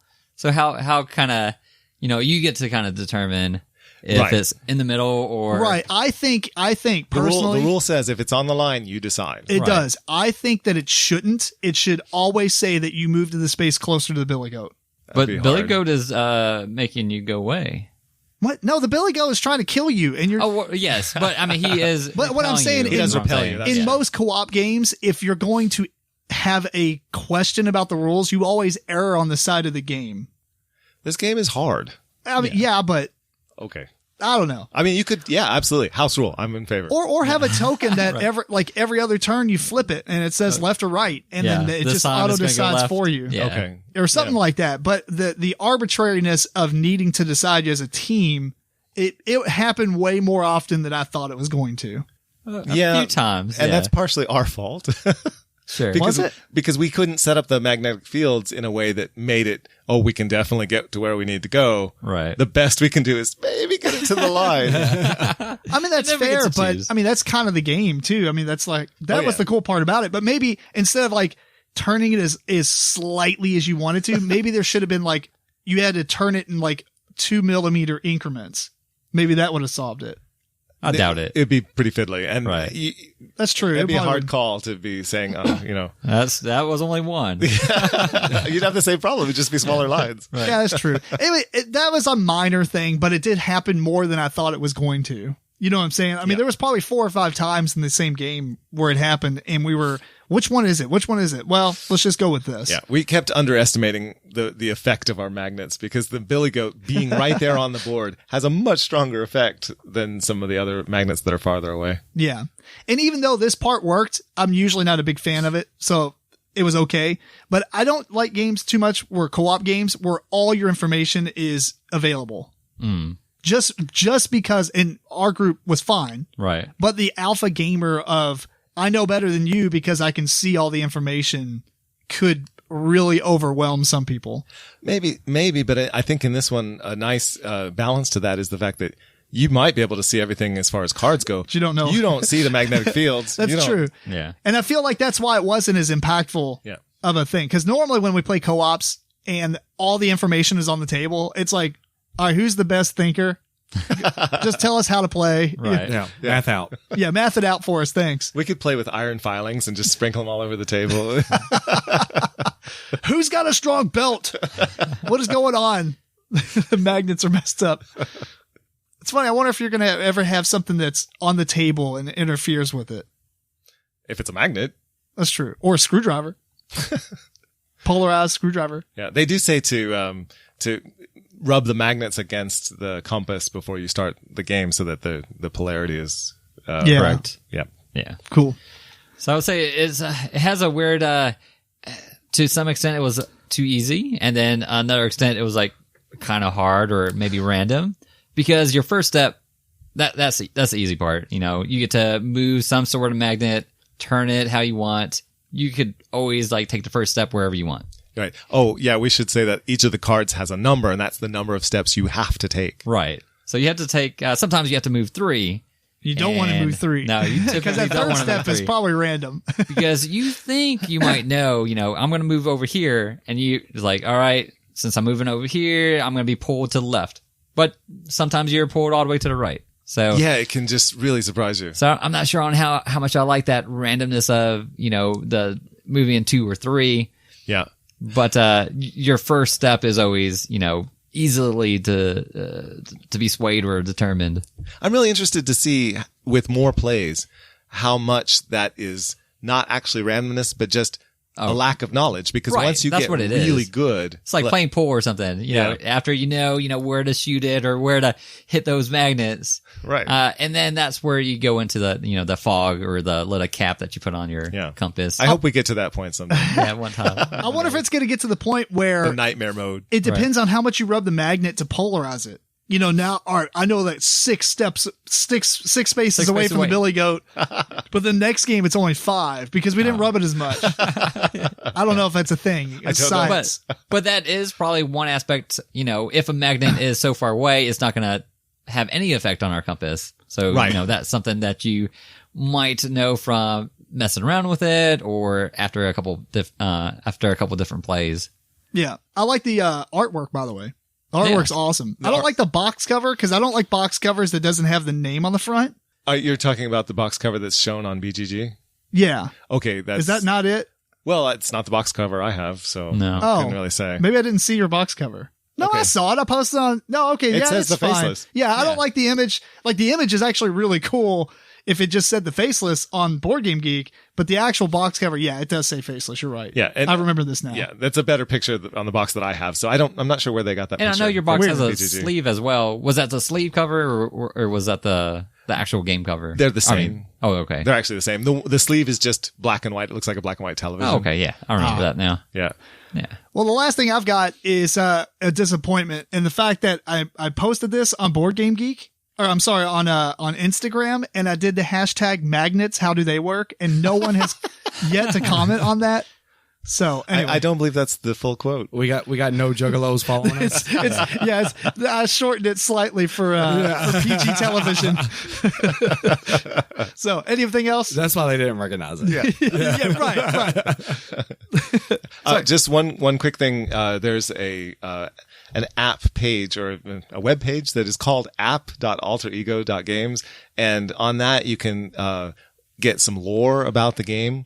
The game comes with a journal that was written by one of the children who was taken. Oh. And it's just the amount of just extra work that went into this game is really impressive. And also on that app or website called app, they have 2 songs by a composer that they hired to make original music for the game, and it's sort of spooky. Right. It's awesome. It's so good. Yeah. It's really impressive that they went to that degree of effort. Yeah, that's pretty cool. Matt, what did you think about it? Did you check it out? I mean, it looks cool. You know, George kind of explained it, so I have not watched any reviews or anything like that on it. But, I mean, the concept sounds amazing. I'd like to kind of play it just because y'all are talking about these fields you can't see. I want to kind of see it's really what's cool. going on with that. Yeah. So this was on my preview list of Essen last year. This game was. Right. Yeah. Because I think they had it for demo. I don't think they had it for purchase. Makes sense. How long was the game? Do you think it was a 45-minute game? 30 I would or say 45? I think it was pretty short. Quick. Yeah. Okay. Yeah. I mean, it wasn't short, but it was a lot quicker than I thought it was going to be. Okay. Although I do think that 3 players is probably good. Right. I think that's maybe the sweet spot for this game is probably 3. Yeah. I mean, 2 would probably still even be really good. Yeah, I can see that. But then, anyway, you got one last thing as well is reading on the forums as well. One thing people have done to increase the complexity or how hard the game is to make Billy Goat instead of repelling you, he attracts you. Oh, no way. Yeah. So What? we should try that one time. And it kind of That makes would be sense as so well hard. because that's what he's trying to do. That's true. He's trying to Trying trap to, you. right? But just think how hard that would be. You just It would be hard, but it might be Whoa. pretty fun. Yeah, you have to maybe curb the variants, the add-ons and stuff, and Yeah. then try it with base game and then add other things later. Right. Yeah. The game can get out of hand, like so many co-ops where if you just get a lot of red cards out there and Billy Goat gets to move 3 or 4 times, Oh yeah. it's over really fast. Yeah, that's true. But I mean, if you see that happening, you don't have to be out of cards to rest. Correct. So you could rest to grab one card just to make it to where you won't lose on the next draw Yeah. if it's a red card or whatever. Well, I don't think we rested enough. Probably not. But we won, so who cares? That's right. All right, final thoughts? Not Anything like else? I like it. All right, Matt, we'll play it. Sweet. That is the Faceless. Last game on our list is Lifeboat. Designed by Ronald Wettering, artists is Matthias Katrine and Wolfgang Steinmeier, and it's published by Z-Game? Or Z-Man, I'm sorry. I'm assuming. I don't know which one this was. Is it Z-Man that we played? Oh, I don't remember. Yes. Yeah. Okay. Was it? Z-Man. Sounds good. So anyway, Lifeboat is a game where you're survivors from a bigger boat crash, I guess. Is that right? It doesn't really say. We're going to say that. You make up your own story. Yeah. A bigger boat crashed. You got on a lifeboat. Stuff is floating around in the water. And there's all of you on this small little boat and you're trying to navigate to land. Unfortunately, everybody loves and hates everyone and everybody's super greedy. So what happens is each player is going to represent one of the characters in the game. So each player is going to have a character card in front of them that matches the character out on the table. It's an identical card. And these are going to be in a line. On the line, if you're looking at the left, there's a deck of cards that's called provision cards, and these cards are going to gear up everyone. But more on that in a second. And on the very right-hand side, at the end of the line, there's a deck for navigation cards that will get you closer to land and ending the game. So what happens is there's a phase where a card per player is drawn from the provision deck. The first person in line gets to look at it, takes it, and they pass it down the row. So the last player in the row of characters gets the last pick. Then each player is going to take an action. And at the end of all those actions, there's a navigation phase where the last player in the row gets to decide among the navigation cards that are put in a pile, which one that gets selected. So desirable positions is first place and last place for the most part. On a player's turn, what they can do is a couple of different things. One, first, before I say that, is each character has 2 stats. And they have a survivability score, which is basically like their strength, I guess, and their hit points. Maybe I have that wrong. Their size. Size, you're right. That determines their ability to fight and also their hit points. Yeah. And then their survivability. And that is victory points if they last until the end of the game. Right. So to offset characters that have a weaker statistic, they get more points for surviving at the end. Whereas the characters that have a really high size, like maybe 8, they get less points at the end of the game because they're most likely going to survive. Anyway, what happens is on each player's turn, after you divide up all those provision cards, the first player in the row gets to make an action, and the actions are pretty simple. You can either row the boats, right? And this is basically draw 2 navigation cards, choose one, put them in the pile, discard the other one. That's going to put your a little coin above your character card to show that you rowed the boat. You can also do some aggressive actions, such as, Eric, I really like the position that you're in. You should give me that and swap me spaces. Because maybe I want to get closer to the beginning and get a better pick at the provision cards. Eric can then decide if he wants that to happen, or he can resist against it, and then we get into a scuffle. And during this scuffle, players are going to get sides and things like that. Or take sides on who they want to help out, and then you're going to add up the sizes on both sides, and whoever has the most is the winner, except for ties are broken by the defense. Now, at the beginning of the game, you do get a love and a hate card, like I said, and that's going to show you who you love and who you hate, and that's basically going to be for scoring purposes at the end. And also it helps drive the social aspect of the game as well, because I might not hate Eric, but I do hate who he's fighting. So I might jump on his side in the case of these aggressive actions.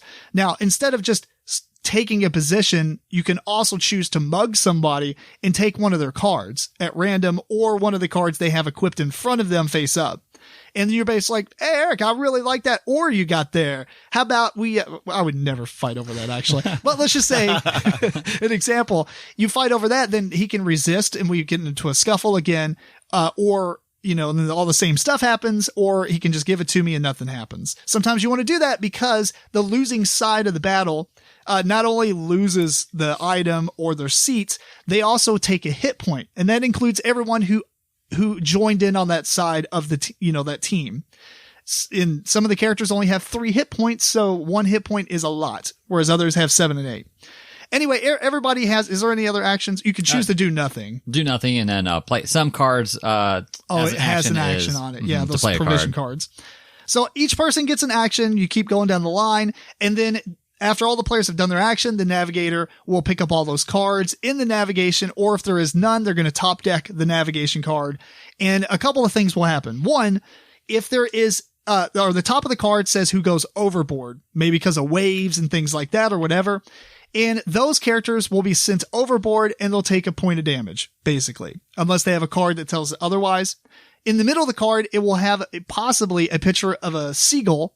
If 4 of these are collected by the whole party, the game ends, and then you count up victory points. And lastly, the bottom section will say who becomes thirsty, and that is specific people. And on top of that, there's also possibly a symbol for an oar or a fight icon. And if you did either of those things, like you rode the boats or you fought, you also have to pay thirst for those as well. And you pay thirst by simply discarding water cards or cards that say they quench your thirst or whatever. I think it's mostly just water. Mm-hmm. And then you just do the rounds over and over and over again until either everyone is dead for some reason, or 4 seagulls have been collected, and there's a bunch of scoring through the items that you collect, because you can pick up cash or paintings and things like that. Some of the characters' special abilities might like to double the point values of one of those particular items. There's gems, there's med kits so you can heal each other, all kinds of sorts of things. So, yeah, Matt, what do you think?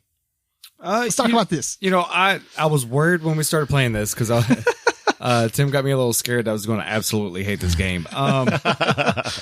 It was not bad. If you don't take that kind of stuff, do not play this game. No, at all. If you don't like negotiating, do not play this game. But yeah, I mean, the game was not bad. Now, we played a shorter version of this game. Yes. I would recommend that maybe. I don't think I would have cared for the longer version. I think you all even kind of agreed with that. What's the changes? It does go a little bit long sometimes. The shorter version, you all start with 1 hit, you take 1 damage, and then you only have to get 3 seagulls instead of the 4. I think that's a pretty... I like that way better.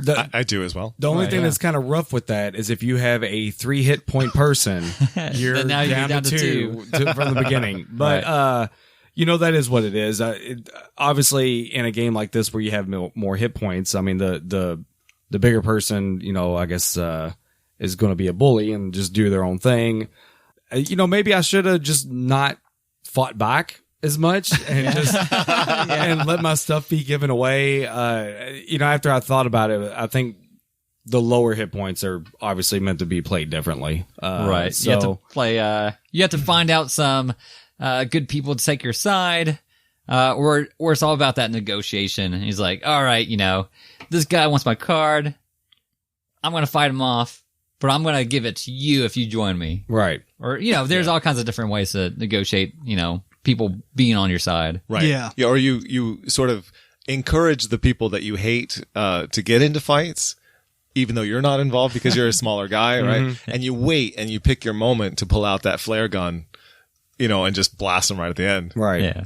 So I would say that is definitely not for everybody, like you said. And some of those characters you may not like. If you're a smaller person, you're not going to be able to get into, these fights as often, and you might feel kind of picked on. Mm-hmm. So that's one of the downsides, but I do think that, it lends itself to, being a good game overall because of that negotiation and diplomacy that you have to kind of do throughout the game. That's fair. This game sucks. No, I'll be honest with you. The first couple of times we played this, absolutely terrible. I hated it a lot. Like, to the point where I thought about doing a top 5 hated games list. And this was going to be on it. Right, it's be all 5 slots. But then the last time we just played it, not only did we do the shorter version, but then I played a character that had a lot of hit points, and the game was dramatically different. Yes, yeah. It is dramatic. Like, it is unfun. It's unfun playing a character with low hit points. It can be. I think this is one of those games that can fire on all cylinders, or it can go flat. Yeah, that's fair. Which not our last game, but the one previous, I was the little kid, 3 hit points. But I was still able to win the game by quite a bit because I was able to leverage, different things, having people join me or, I won't steal from you if you let me have your spot. Right. Yeah. So, but like if we were rude, we could literally just say, okay, we're going to fight you every single time. Everyone group up and there's nothing you can do. Sure. At all. Well, I guess you could just decide to be like, okay, take it. Okay, take it. Right. And then it's completely unfun. Perhaps. Because the kid's ability is super annoying. It allows you to steal a card from somebody with no repercussions. Yeah, just their face down cards, but I guess you don't want to do it too many times because then that will happen. Yeah, you don't want to make too many enemies. It was our fault. We let Eric do it too many times. You enabled them. The weakest characters have the most impressive abilities. Right. The kid can steal everything he wants, and then Madame Wong is someone who can just use water when other people use water, so she doesn't take damage from thirst. And also when you use water, you can also use the little thing that gives you +3 hit points. Yes. The people's like surge of power, whatever it was called. The liquor. Yeah. Liquid courage. Right. Yeah. Liquid courage. Yeah. So basically they can't use that against you because you get to drink it as well. Right. So that was pretty cool. I agree. Yeah. The abilities and your survival points I don't know if they 100% make up for but you do have to play it completely different. Right. Yeah. So I had a better time playing with a bigger character, but the scoring is still whack. The scoring is straight whack. One thing I would say I don't like about the game is the scoring. is the love-hate things. I think it needs to have the love-hate relationship in there. Yes. But when you love yourself, you have no one else to kind of get your back. And if you hate yourself, then you can score the most points in the game. Then you play a little differently. You don't score for yourself, but you want everybody to die. Not only is that, one of the bad aspects about that game is it makes you, make the game go longer. Of course, if you have, you're in charge of navigation, you might discard those cards with, seagulls. The seagulls on them because you don't want to find land just yet because too many other people are alive. You want some people to die before we get to land. Yeah. But that leads to interesting dynamics at times because you think that's right. The guy in the back of the boat, he's got to go because I don't trust him. I think he's trying to kill us all. Right. And that did happen. And you can try to convince other people that, hey, help me out. I'm going to take his seat. Yeah. So there's a lot that can happen in the game that can be negotiated and discussed. And every time I've played this game, it hasn't always been a great experience, like I said, but it's always told a story. The theme really comes through with the love and the hate cards and what you're doing and trying to do in the boat. I think it always tells some kind of a story, which I really enjoy. Oh, yeah. That's fair. The other thing is when you go unconscious and then everybody just loots everything off your body. Yeah. That's silly. That's bad. That's silly. It makes sense.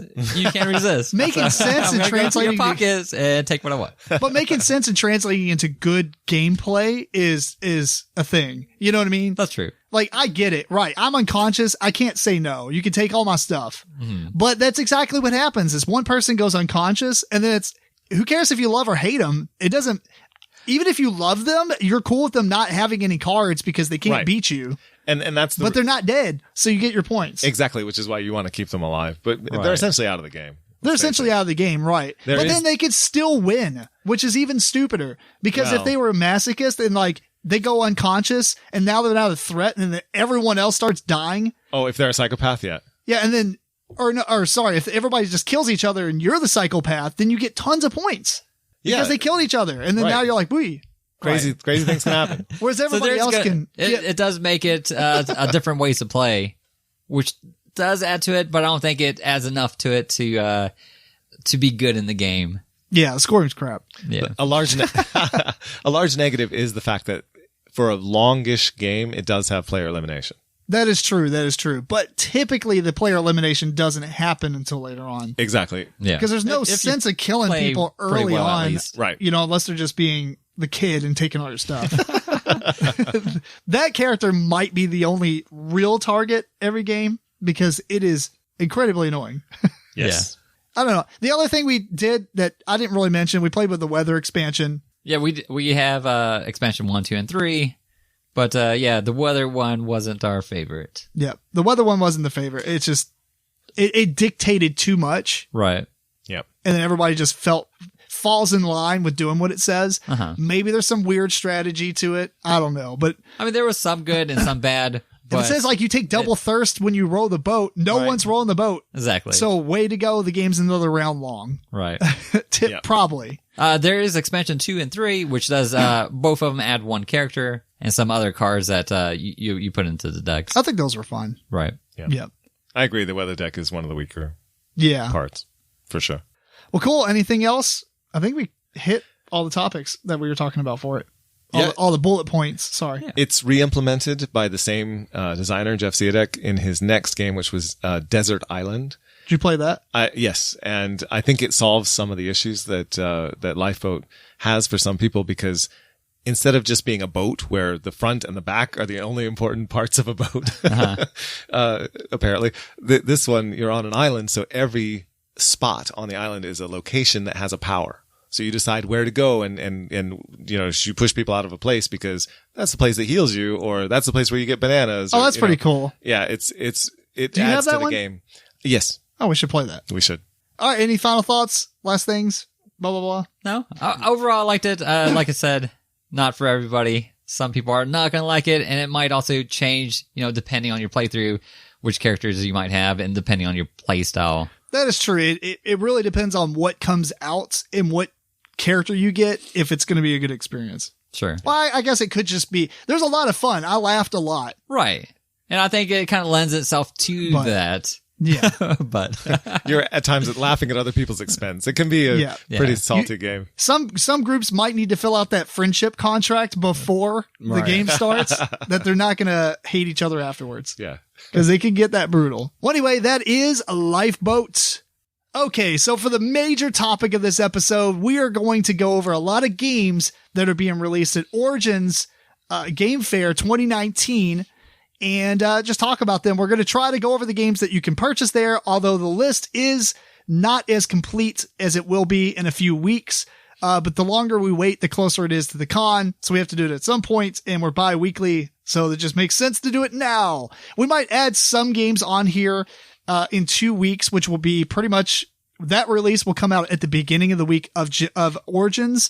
So we might go over a couple more games in that one, maybe like some really things we're super excited about. But as of right now, we just are going over the list on Thursday, which is the 23rd. And this should come out on Monday.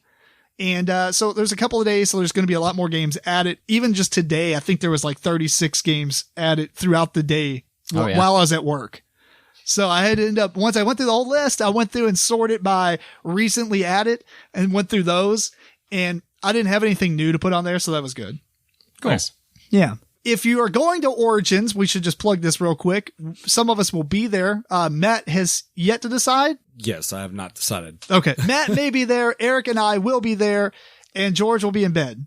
Yes. That is true. Undergoing or post surgery. So Yeah. All right. So let's, some of us may have ordered these. I think, George, yours are ordered as far as your excitement level. I think the rest of us are probably got a couple of those that we'll save to last, but otherwise our list this isn't like a top 10 list or anything like that. So if you're listening, don't think that the order we put these in means anything for the most part. and don't think that we necessarily know a whole lot about all of these games. Yeah, some of these games is a couple of paragraphs of information, and the box arts, some of them, there are preview videos of past conventions that they did where it wasn't actually there, but they're talking about it coming out later on, things like that. So we'll talk a little bit about the game. We're not going to go in massive details about each game, but we'll hit up some of them. I guess I'll just go ahead and start since I have one right here, and it's going to be quick. This one's pretty obvious. It's the Role Player Fiends and Familiars expansion. This basically comes out. Actually, I don't know when it comes out, but because I think it's for demo at Origins, I believe it's not actually available. I might be wrong about that, but it comes with some fiends. We had talked about this on the news a couple of weeks ago, I think, and it adds some fiends that are part of the character creation. And then otherwise, it sounds like it just comes with a lot more of the same stuff that expands on the expansion and the base game stuff, like more market cards, more guys to fight in the minion deck, more actual bosses to fight at the end of the game. The fiends seem like it's the only thing, or at least in the description, that's new. So either way, it doesn't matter. Whatever they come out with, it's being purchased and added into my box. Pick it up. Yep. Yeah. So pretty excited about that. George, what's your first one? Okay, so caught me right when I was choking. My first one is called Journey of the Emperor. This one is going to be a demo, not for sale yet, but this is going to be, let me find it here. It's by, Laboratory H. It's a Laboratory H game. And in this one, you're going to be leading the emperor on a number of journeys outside of his castle and across the countryside. And you want him to have the most pleasant experience possible. So you have a number of cards, and some of your cards are going to start at the left coast. And then you're going to have cards that don't have a coast on either side, and those will just be part of the journey. And then you'll have the cards that end at the, did I say the left coast before? Right. The right coast, we'll call it that. Left and right. Left and right coast. So you're going to be putting these cards together to make a number of journeys, and it's up to you how many journeys you make and how many cards you put into each of your journeys, but you only have a limited number of cards. And each card that you have either has a coast or not, and it also has symbols on it. There are dragons and phoenixes and, I don't know. Oh my. Those Chinese dogs. Yeah, different things. And then they also, Dad jokes. depending on the coast cards that you put down, because you can cover up your coast cards and make them into interior journey cards if you want to. But the ones that you have on the ends of this whole long string of symbols that you're going to be putting out in front of the emperor, those will determine what points you get based on the sets that you can put together. So one card might say you get 7 points for every dragon and phoenix that you can pair up during this part of the journey. And then it ends with a card that says, and you get 16 points for every, dragon, phoenix, and whatever, dragon dog. Mm-hmm. So, at the end, you total everything up, and whoever has done the better job of putting those things together gets to win the game. Sounds interesting. Yeah, that sounds pretty cool. Mm-hmm. And it's beautiful. The art is old Chinese scrolls. It's really, really nice. I like it. My first game is Monster Slaughter. Why does it keep backing out way too far? Sorry. It's designed by Henry Pym. The publisher is Ankama, which I've never heard of this publisher. Ankama? Yeah. I haven't heard of it either. The game, though, sounds pretty cool. In this game, you play as a family of monsters that is hunting teenagers in a cabin. And I think it starts out, maybe there's like some card play going on, but eventually you'll come across the teenagers and they will come out. At that point, you're trying to kill. Everybody has a secret order on which teenagers they want to die, like in that order. Yeah. So it's not only just about you killing people. You're also, if you see someone gunning for like maybe your second or third kill and you don't want them to kill them yet, you're messing with them by setting traps and things and pushing them around in different rooms. The artwork is pretty neat. It comes with miniatures to play with, and then you also play in like a 3D looking cabin. So I thought that was pretty neat looking. So yeah, that's pretty cool. That actually sounds really good. This one looks really good. And speaking of cabins, this one makes me think that you're a bunch of teams and you're like the cabin in the woods people that are controlling what's going on. Right. It sounds so good. Good stuff. For game for me was Imaginarium by Bomiex. I don't know how to say that. Anyway, I think the art looks interesting. Basically, you're working in a dream factory, and it's resource management, and you have these looks like machines, and you can dual purpose them. You can kind of dismantle them for the resources or fix them up, and they do different things. So yeah, I wanted to check it out. And it's got a big elephant. And a big elephant. Yeah. Well, my next game is Suro Phoenix Rising. Now, it's been a long time. I mean, we've played Suro recently, I think. Yeah. A couple months back. It's not the greatest game that we pull out on the shelf. I mean, I think it's okay. It's a great game to show new players, Right. new people Nice to the hobby. abstract game. Right. And this adds a little bit more depth to the game. I know there was a couple of other ones, I think, or at least there was one about the seas and stuff. Right. This one seems really interesting though, because first off, it has these black trays that you put all the tiles in. So that's kind of neat. But you start off with like a small grid of path cards on the table. Unlike the original, Suro where it has nothing. This one has a small, like a 4x4 kind of grid that every player will start in. And what's interesting is the paths can actually end. Like they'll end abruptly into other cards. The paths aren't always collectively going, and it's cool because it'll stop you. Instead of keep going and push you off the edge, you'll get stopped. And what you're trying to do one goal is you can be the last person alive. The second goal, which is probably more the way somebody's going to win, is you run around trying to light these lanterns, and then they will eventually turn into stars, and the first person to collect 7 stars is the winner. But since you're phoenixes, you actually have a life token, so when you do die, you get to reborn one time. Huh. So it's not as detrimental to make mistakes in this game. It's more about trying to get you on the right path to go get these stars and stuff. So Cool. Yeah. Do you know how you restart once you stop? I don't know how you restart. You come in from one of the sides of the table and put a tile in and then jump in from there, I think. I did watch a summary video of this. I just don't remember all the details because I was just kind of halfway listening and doing my work at the same time, because I didn't really need to know all the rules of the game. So, but it does seem pretty cool. Seems a little bit more. It's got a couple of elements that would be like the next layer. And actually, I probably would enjoy this one and play it. Whereas Suro is kind of like, I have it just in case I want to teach somebody who doesn't really play games. Mm-hmm. It's a very, very good game for that. So anyway, that's what you got, George? Okay. My number 9 is called Mystery House Adventures in a Box.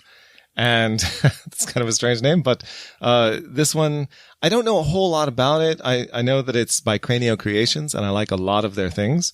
Designer is Antonio Tinto. I don't know who that is, but this is one where it's saying that you're going to be putting things into a box, and then there's various openings in the box that are going to determine. Yeah, there's like these cards that you kind of slot in the top, and I think you do different things to remove these cards, and then you can look into the box and get some more clues and whatnot. And it's going to develop a narrative structure for the game itself. And I like the sound of all those things. It kind of almost sounds like Mansions of Madness second edition a little bit because it has it's app driven from what I can tell, and you can search things, use things, and then solve these.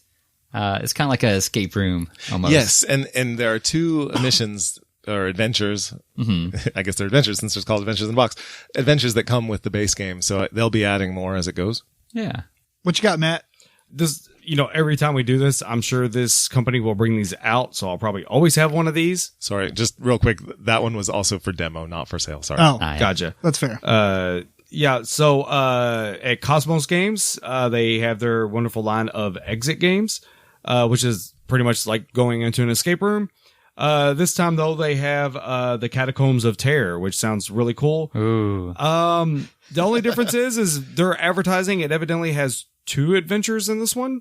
Oh, that's different. Yeah. So I don't know if they have something to do with each other, if it's just two games in one box. So I'm not totally sure what they're doing with that part of it, but, they will have this one for sale though. I'm kind of disappointed they don't bring out 3 together like they usually do, but yeah, give you a deal. Yeah, but one's good enough. Yeah, I guess it's 2. I don't know. Right. All right. So next game for me is We're Doomed by Breaking Games. It comes with this. I'm not sure if you guys seen it, but it comes with this huge 15-minute sand timer. I kind of just want it for the sand timer. Wow, that's crazy. It looks That's awesome. Yeah, so it is a real-time game. It takes 15 minutes. Basically, you're world leaders. You're building a rocket. You're leaving Earth, but there's not enough seats. So you're building seats. You're putting in resources to build these seats, but there's not going to be enough seats. So you also take influence because the people with the most influence are also going to have a seat versus people that don't have enough influence. So yeah, it just sounds really interesting, and want to give that a try out. I think it plays up to 10 players. So yeah. Sweet. Next game I have is Sanctum. Basically Diablo. It's by Czech Games Edition. I should probably start saying who the publisher is. And this one looks really cool. There's not a whole lot of information on it. There is a box art that has like some miniatures and some of the cards. It gives the idea that it's supposed to be like a hack and slash style game. Right. But I'm kind of thinking it's going to be a smaller game where it's mostly just cards and dice. I don't think it's going to have a board, but I'm just kind of getting that vibe. I don't know for sure. I did say you had to kind of venture on and not only like get new equipment, but you change your tactics throughout playing it. Yeah, so there's a little bit more deeper gameplay than what is being sent out by the publisher right now, but it does look awesome. It's made by the same designer who did Adrenaline, so I'm super excited because I really like the way that played out. And if he's doing the same thing where he's taken modern day video game genres and making them into like a cool Euro style board game, I'm all in. Obviously this one has a ton of dice, so it's not as Euro as probably Adrenaline, but the card art looks awesome. It does give that very Diablo style feel, including the box art. But I'm very excited by it. It's Sanctum. Sounds good. Yeah. All right. On to my number 8. It is the Always Green Garden. And I'll be honest, this one is catching my eye just because it's critters. I don't know the publisher or the designer. It's designed by Daryl T. Jones, and it's published by Splattered Ink Games. So I think that they're fairly new. But it's a worker placement game where you have a garden with various vegetables and fungus and nuts and things that will grow, and you're going to be moving these animal gardeners around in order to collect the ingredients and complete recipes. There's some tableau building. You have sort of menu cards and various other abilities that you can gain using cards. And then there's sort of second guessing where people are going to move their gardeners around, because on your turn you can either present a recipe to the required gardener in the required spot, or you can move that gardener to a spot where he can gather some ingredients for you. And just the theme of this one sort of makes me think of like a Brian Jacques novel or something where, they're going out and making some crazy thing out of like elderberries and, just whatever animal kind of chefs would come up with. And this one is going to be on demo. So my third demo in a row. Sorry, everyone. No, that's all good. No, it happens. There's demos. My next one is called Meowie. It looks like a fairly simple game. Are there cats? Yeah, yes, it's got a cat on it. It's got like a 20-minute play length. It's designed by Bruno Fedudi, and it's published. I think this one, it's got Z-Man on the box. It's not what it says down here on the publisher area. But essentially, I think you got like a treasure row or something like that, and everyone has cards numbered 1 through 12, and you play cards to show how deep you want to dive. And then I assume you compare your cards to everyone else and order yourself, and then everyone gets treasure. There's other little things in the deck that I think they can mess you up. So like I said, it's fairly simple, but the art looks really good. So yeah, Meowie. Agreed. Cool. Really Meow. nice art. So next game for me is Endeavor Age of Expansion, which is a expansion to Endeavor Age of Sail, which I don't like the name of the expansion very much, but it is what it is. It's by Grand Gamers Guild. It will be on demo there, so you can't buy it just yet, but it just adds a new set of cards and buildings to the game, so it's just going to give you a little bit more variety and replayability. So I like the base game a lot, so looking forward to trying this out. Well, cool. Speaking of expansions that kind of give you more variety, we have Unearth the Lost Tribe, which we've talked about previously, I think on either last episode or the episode before. This is by Brotherwise Games, and basically it's going to add new wonders and stones and cards to expand it, and I believe it has a 5th player expansion module to it as well. So it seems like it's going to add a lot more replayability type of product or components than it will anything super new. But it does say a new ruin type and an extra set of dice enhances 4-player games to allow 5th player. So I don't know. Yeah. Oh, Against the Darkness introduces solo play. I was going to say that as well. Yeah, it does add solo play for those that like doing that. And it's also going to be for demo, not for purchase. Oh, well, Eric's got all this up on the up and up. What you got, George? Okay, my next one is called Bahamas. And this is a game that is by the publisher Matago, which is one of my favorites. It seems very much unlike a lot of their other games, however, because it seems very short and simple game. And it is by the designer Nicholas Normandin.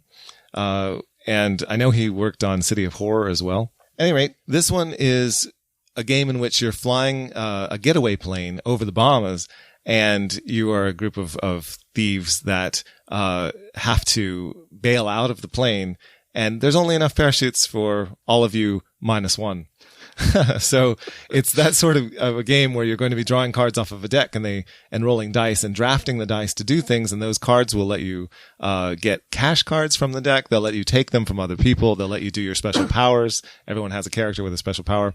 And at the end of the game, it's sort of like, this sounds like Lifeboat, honestly. At the end of the game, you're going to see who lives and who dies by who makes it out of the plane alive. So this one, who gets the parachute? Who's going to make it? It sounds pretty good. Interesting. What you got, Matt? Well, I got rid of it. Where'd it go? Oh, I forgot. Bahamas also for sale, if I didn't say that. Yeah, a for sale game. It's for sale. And it's possible that some of these games could just be on demo, but they could, at the last minute, airship some of the games in to purchase. A lot of times that happens. They'll get like 100 games air shipped out. So. Yeah, because they almost know for sure they're not going to have it, but then like 2 days before they get a whole pallet of it. Right. So you could be part of that stampede and get there. Yeah. Surprise. So my next game is Proving Grounds. It's by Kane Klinko. This is going to be published by Renegade Game Studios. Essentially, it sounds like this comes with a novella of a certain Maya Strongheart, sounds like her name. I think she's a gladiator. It doesn't really go too much into it. But essentially, it is a solo game that you read this novella and you play the real-time battle, or it's a real-time strategy dice rolling game that you play along with the novella and what events are going on in that. It sounds like there's, I think it said 6 modules that you can kind of mix and match to get different feels out of it too. So, I don't know. It sounds unique and interesting. So, yeah, there's a book that comes with it. It's like 32 pages long that gives you kind of like the whole backstory on it. And it's basically you're a princess and your mom was killed and they're trying to pin it on you, and you're going to these proving grounds to kind of defend yourself. And well, fair enough. Sounds interesting. Eric read all kinds of games. Yes, fill in what we don't know, Eric. So the next one for me is pretty short. It is Puerto Rico expansions 1 and 2. These have been out of print. I know that in the past, there might have been Puerto Rico with 1 expansion. There was at one point, I think, a deluxe edition that came with both expansions, but the expansions are pretty hard to get. They do add a lot of new variety and change what strategies that you can go for every time. Yeah. So this is gonna be one that I'll pick up to add to our base game. We only play it once a year, but I think it's worthwhile. That's like our anniversary of gaming game, right? Because it's the first game we played with Eric, I think, or kinda. It's the first game we played at my house. Yeah. So that's pretty cool. The next game on my list here is Mega City Oceania, and this by Hub Games. Now, I don't know all the details of this game, but basically there are building platforms which are in the shape of hexagons, and they represent the different colors, like industrial or commercial, stuff like that.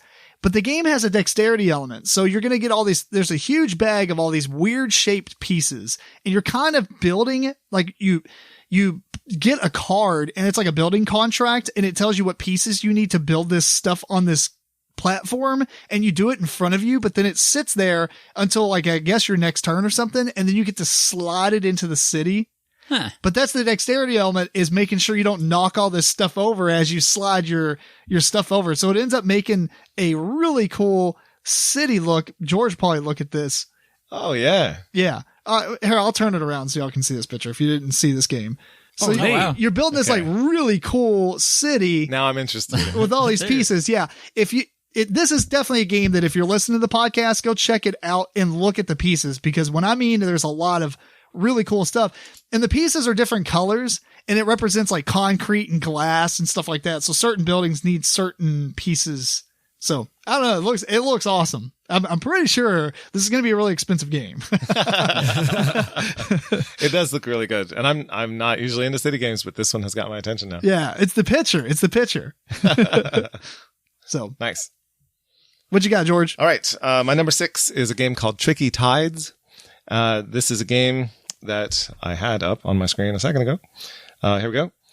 It's a game by Stephen Aramini, and it is published by Gold Seal Games and Zafty Games. And this one is a trick-taking game, but it is a trick-taking game that plays out like a longer, more complicated Euro pick-up and deliver game. So if you can imagine that, you have all these cards that are going to be set out in a grid, and you're going to have ships that are going to be sailing about. And on these cards, you'll place goods, cubes. And that's based on how you draw them out of a bag. Then you're going to be playing cards in a trick-taking fashion, and the winner of the trick is going to be the trick is going to determine turn order. So the person who wins the trick is going to go first, and then in the order of who has played and what, depending on what cards they played. Then that will also, on each card that you play, it has directions that show where your ship can go. So planning out your turn in order of which cards you want to play, but also worrying about when other people are going to play other things, because the thing you might need isn't going to be there, is going to be really tricky. And so this one has, from what people say, it has the feel of a full length Euro in a small package. Yeah. And that sounds pretty cool, actually. It's really interesting. And they also have, 4 sea monsters that can be moved around the board based on cards that you play. I saw the art style on that stuff is really cool. Yes, it's so good. It's like that. It's almost like maps, like ancient maps that they kind of did the little sketching. Right. Yeah. Yeah. It's well done for such a small package. And these 4 creatures will do things, such as the whale is going to blow a cube over to another island. You know, the shark is going to just eat a cube entirely. So different things like that. It sounds very interesting. Well, cool. My next game is Hako Ona. Okay, so this is by WizKids, and the designer is Go Ejin. That's probably said completely wrong. It is a Japanese designer, I believe. So I don't have a whole lot of faith in this game, but the theme of it actually pulls me in. It is a Japanese horror game. There's a girl that likes to hide in boxes, evidently. So it's also got it's like a hidden hide and seek game. So I think it's a 1 versus all. And as the ghost girl takes her turn, all the other players close their eyes and she'll move around. He's like, and so then whenever it is the player's turn, they investigate, which I don't know why you'd want to go around looking in boxes for this girl, because if you find her, it's not good. But why not just shoot the box? well, it's a ghost girl. She can't shoot Ghost girl. yeah. Oh. Is there something else? And they can't have guns in Japan. Oh, that's fair. Maybe they should leave the Unless building. it's a cop. Yeah, maybe. Oh, maybe. I think that's part of it. I think you might be locked there. You're looking Of course. for the key, maybe. Yeah, You need exactly. You're trying to find the key and the way to get out. And, This and and not that. the ghost girl. And not the ghost girl. We solved the riddle. But there is a slight dexterity thing to it where it says you're stacking these discs. I'd imagine they have to be rounded or something, to make it more difficult. But once you tip over the disc, then the ghost girl heard you. So then that's when You make noise. or yeah, you something? make noise. So that's when her turn starts. And if you open a box that has her in it, you become under her control. Oh, wow. So eventually there's like 3 winning conditions for her. It's either like kill everyone, take take everyone over, or I think she's searching for things also. And I think she finds her true meaning or something like that. I don't know. wow. This sounds like a great game to play on a folding table. Yeah, I don't know. Don't bump the table. So if she takes you over, that's it? You're out of the game? No, I think you play for her then. Okay. Yeah. So Oh, that's you're cool. on Now her you're a team. bad guy. now you're a bad guy, right? Yeah. I like the sound of this. Yeah. It's like the zombie mechanic in a lot of games where it's like if you become a zombie now, you're a zombie. You try to win as the bad guy. Yeah. Right. Right. So I don't know. It sounds interesting. Cool.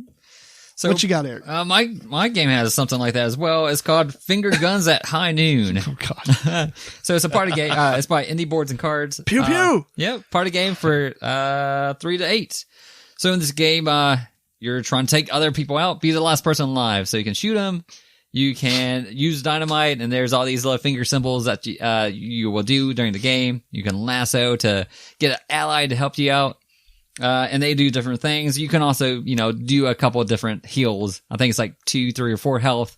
You can only heal if no one else is doing the same heal function. Also, when you die, you turn into a ghost, but then you have another way to win. If all the ghosts kind of work together and they're able to eliminate the remaining players at the same time, then the ghost players win. So, sounds really interesting. Like I said, it's a party game, so yeah.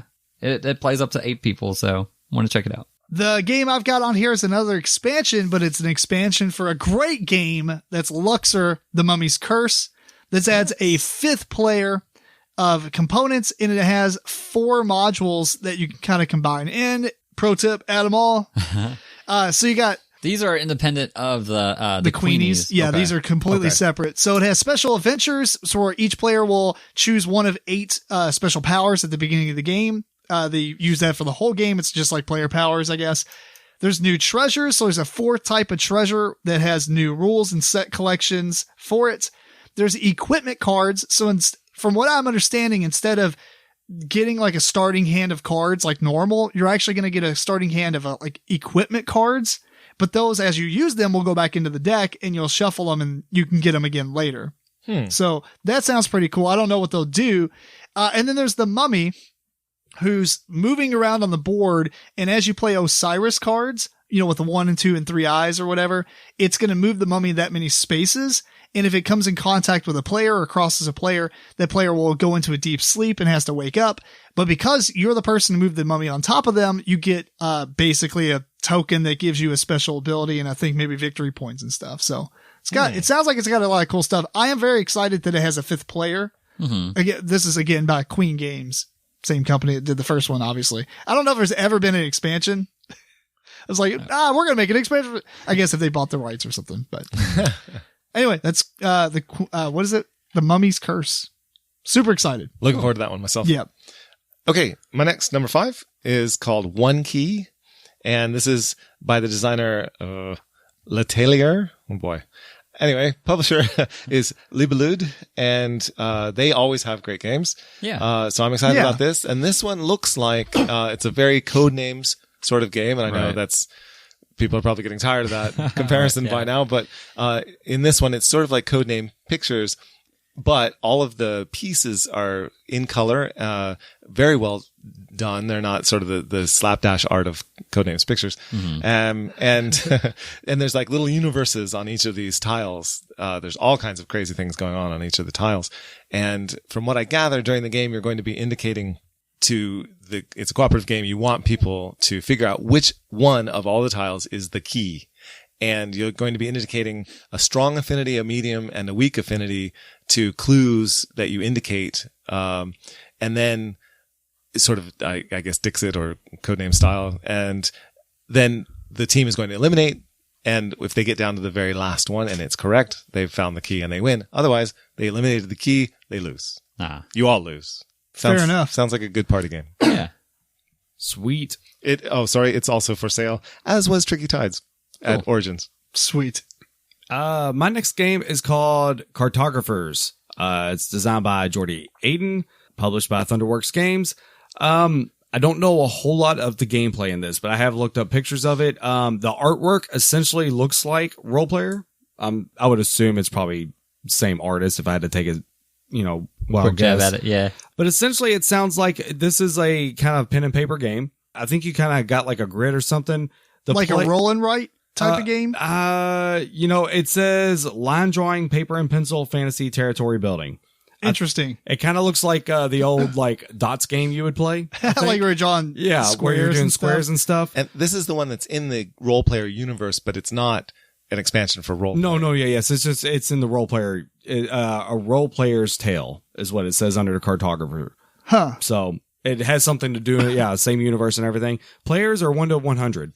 But anyways, so I guess you're just playing independently. I would assume. Like I said, I don't know much about gameplay, but essentially, the queen gives you objectives. She favors certain parts of the land, so you're trying to like draw boundaries and corner people off and this and that. I don't know how you do that with so many other players, but like I said, it sounds neat. I looked up the components and it looks fairly cool. So, and different. So yeah, if you could play up to 100 players, that'd be pretty unique to see how they kind of manage that. Yeah. Well, if you just give everyone a paper that they can mark off. It's kind of like the werewolf thing. So hopefully it has some sort of social thing. If everybody's just sitting down playing like a solitaire it sounds like game, it's like, hey, you 100 people want to sit down and not interact with each other? Okay, great. If you have a copy machine, you probably play it with even more. Right? So next game for me is Imhotep, The Duel. So it's by Cosmos. It is going to be there for demo. I believe this is out in, not in the States, maybe in Germany. But it's a 2-player game, takes about 30 minutes. There wasn't a lot about the gameplay that I've seen, but I am interested because I like the base game. I want to see what they kind of changed to give that feeling in a 2-player game. So we'll check it out over at Origins. Cool. Next game on my list here is Wreck Raiders by Kids Table BG. Tom Vassell did a review of this very recently, 9 days ago. So luckily I got a very good overview of what's going on, and this looks phenomenal. Just spoiler alert, he gave it a seal of excellence. I was looking at the game, I was like, this looks really cool. And it's like, seems like it's more of a kid's thing, but then, when you start looking at it, it's just really good looking. Anyway, so the box top, first off, actually has a printed artwork on it that has all these different places or squares. And the whole game is basically collecting things to turn them in for points, right? And it's the idea of, like buried or treasure under the water kind of deal. So it's got that whole sea theme and stuff like that, where you're diving, deep sea diving to collect things. Anyway, the top of the box has a printed surface that you roll the dice into. And if the dice land on certain or touch certain squares, they go off on this drafting board. So like they might touch like a seashell and they'll go off on the seashell spot, or the skull and they'll go off on the skull spot. And then everybody's going to draft these dice. And when you draft them, one, you're drafting based on the number on the die, but you're also, if you take it and it's in the seashell, you'll get a shell of that type. And that's currency to purchase these aquariums. And the aquariums basically you build next to you. And, as you're on these adventures, essentially you're gathering fish and you put them in these aquariums, but you can build the aquariums as tall as you want. So they look kind of ridiculous, but then you cap them off with the top one. So you can build a really quick aquarium and finish it. But the cap gives you a lot of extra points. Like it's like double the amount of this in the aquarium, or get points for all these things that show up. So you really want to cap it and not just keep making it taller and taller. You can work on multiple aquariums. Otherwise, what you're doing, there's a board in the middle of the table that you will basically take your little dude and you're going to place him, or you have a bunch of little dudes, and there's like different, I guess, treasure sites that have different spaces, and you're going to put them there, and it's going to give you treasures of that type.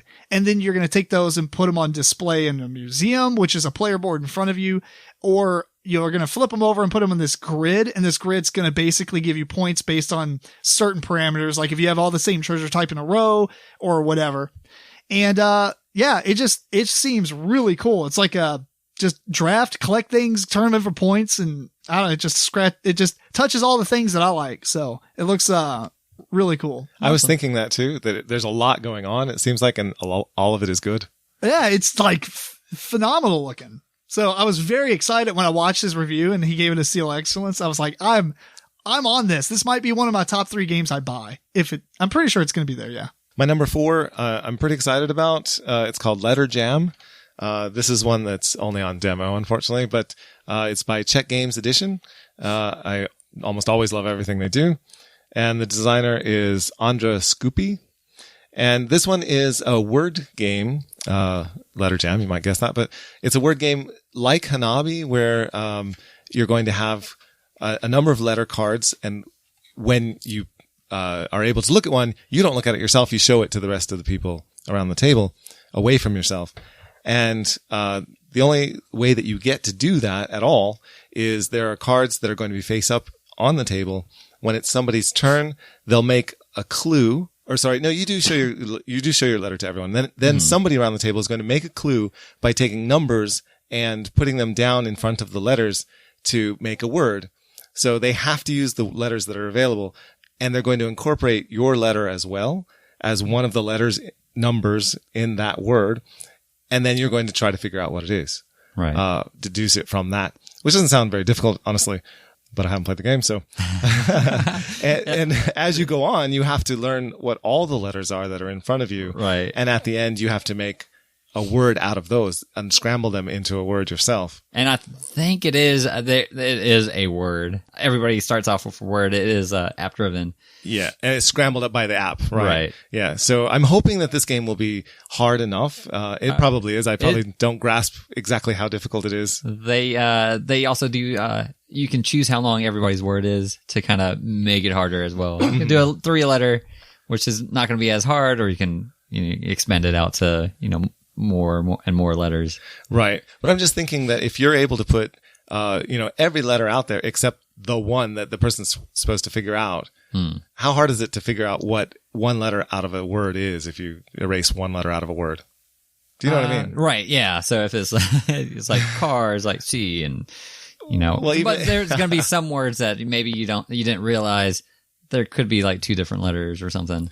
Right. Yeah. It's like go in there and make sense. But that's still pretty mild as far as challenges go. So I'm hoping there's a lot more to this, and I think there probably is. So. And if you're thinking about it's not kind of a memory thing, which I kind of thought maybe had a memory element to it. You definitely could. You had to remember all the letters that you had, but it does come with a piece of paper where you can write down to remember, what certain letters were. But if you wanted to make it, more of a challenge, why not? You could. So I kind of like that thought as well. And just the whole idea of having a cooperative word game that's Hanabi-like, I think is Hanabi exciting. And Scrabble. That's pretty cool. So this one is on demo at Origin.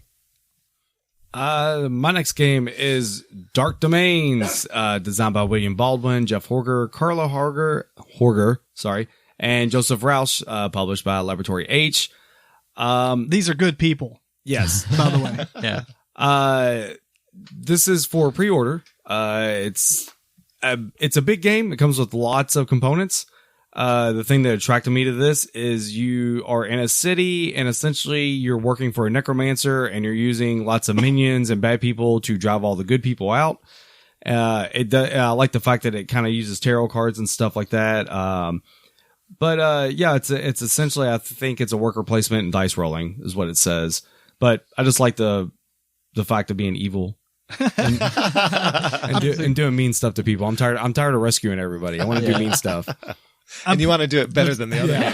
There's not enough games like that. Yeah. I'm pretty sure I put this on my Essen list, but there was like far less available or far less information. And now they have screenshots and everything. Yeah. And it looks great. Yeah. It's lots of components. Like I said, it's a pricey game, but it looks like it comes with a lot for it. So what you got, Eric? So my next one is called Tuki by Next Move Games. It is a dexterity game where, like many others, you're trying to build something. But in this one, you get some other pieces. They're called, I believe, ice blocks that you're going to use to either support part of your structure or counterbalance part of your structure. And I believe a lot of them, you're going to need these ice blocks to make them because they won't be in a way that can support themselves. So it's a little different. I don't have a lot of dexterity games, so kind of wanted to check this one out. And we can always have more dexterity games. Yes. I'm very excited about dexterity games, Eric. That's why I like that city building game. I'm excited by this one. I think it looks good. Yeah. The next one on my list here is Nocticula. Noctiluca. Anyway, Wikipedia says Noctiluca are commonly known as sea sparkles and also published as something else. Is a free living marine dwelling species of dinoflagellate that exhibits bioluminescence when disturbed. Well, anyway, in the game, you have this hexagon area. Each hex is pretty big. It can hold a bunch of little dice, and the dice are the Sagrada dice, where they're what is it? oh my gosh. Translucent? Translucent, yes. So they represent the Noctula, whatever it's called, the sea sparkles. The sea sparkles, yeah. The things you're going to disturb. Yeah. Right. You got To these make cards. light. Yeah, right.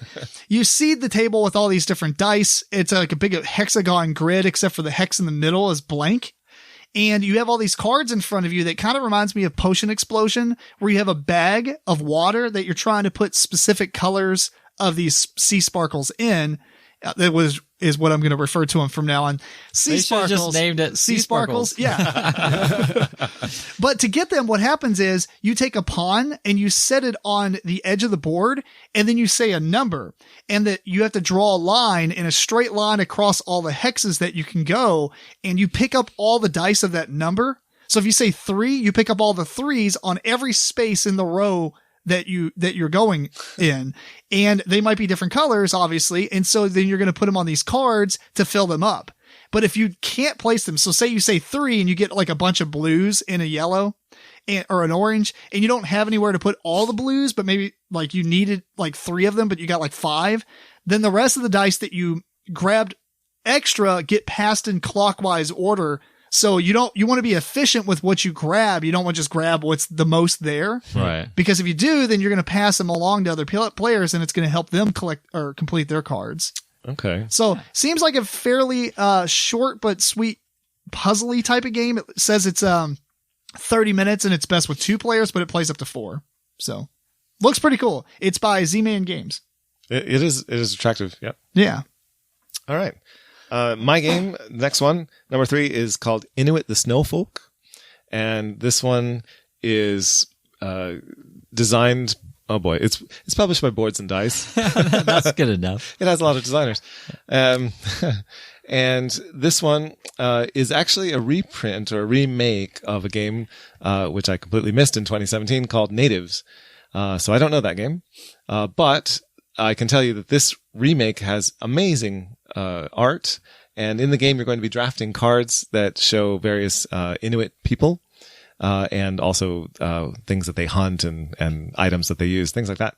And so you're going to draft cards, and the number of cards that you draft is based on the number of various kinds of folk that you have in your village. So it sounds like a kind of a thinky tableau builder.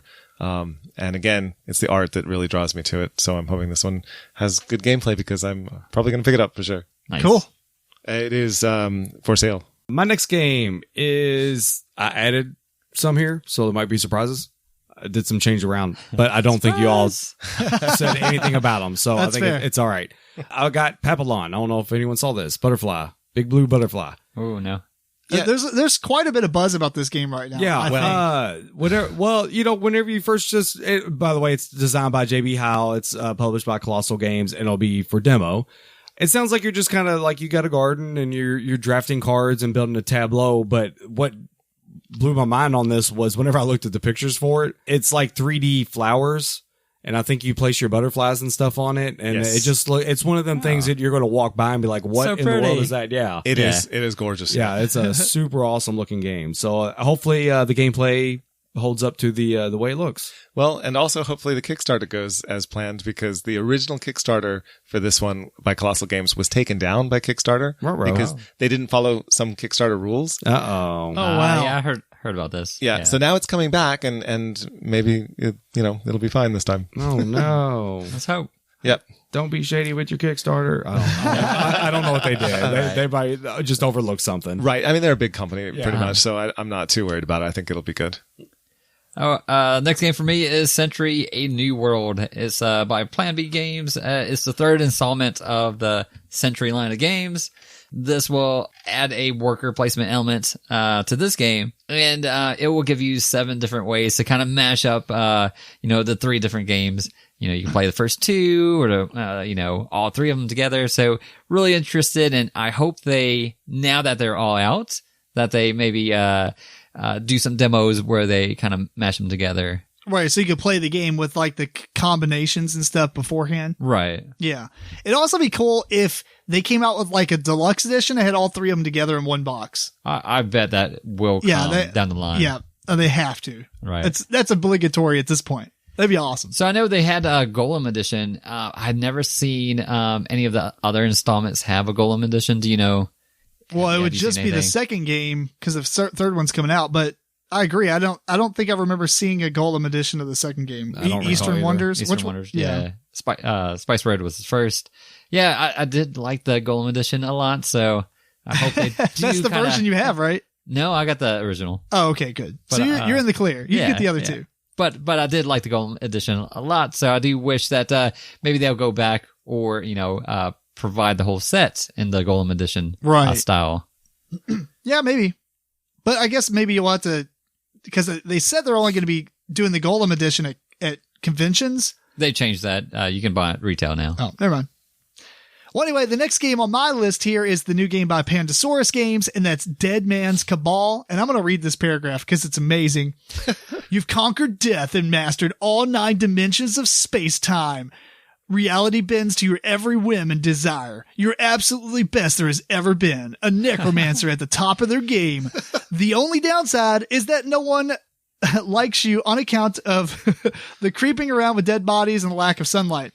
But who needs friends when you can make them? That's right. So since you're so BA, you're actually trying to have a party and you're trying to get people invited. So you're going to make people to come to your party. Right. That's the whole concept of this game. I think which is fantastic. the concept is awesome. It sounds so ridiculous that it's great. There's a lot going on. The artwork is very evil looking, right? But the actual game is pretty simple when it's explained. So there's a grid of skulls. Everything in this game is skulls and bones. Right. There's a grid of skulls, and essentially you place a skull from one direction and it'll push that row and then knock the last skull off. And whatever color skull that is, you take an action. And those actions are going places to put them there to get points or to collect resources to build the little guys that you're trying to build. Cause you have to have these you have to build them for having so many bones, spend currency on them to create that character or whatever. And then you can also get these runes because each character, when you create them, if you give them, I guess you use the runes for certain things, but you get bonus points for them, I guess. Anyway, that's pretty much it. It sounds and looks and is very good. I'm very excited by this. At first I was like, what is this? And then I started reading it and I watched a preview video on when they did it at Gamma. A couple months back, and I'm like, I'm sold. I'm in. So that's Dead Man's Cabal.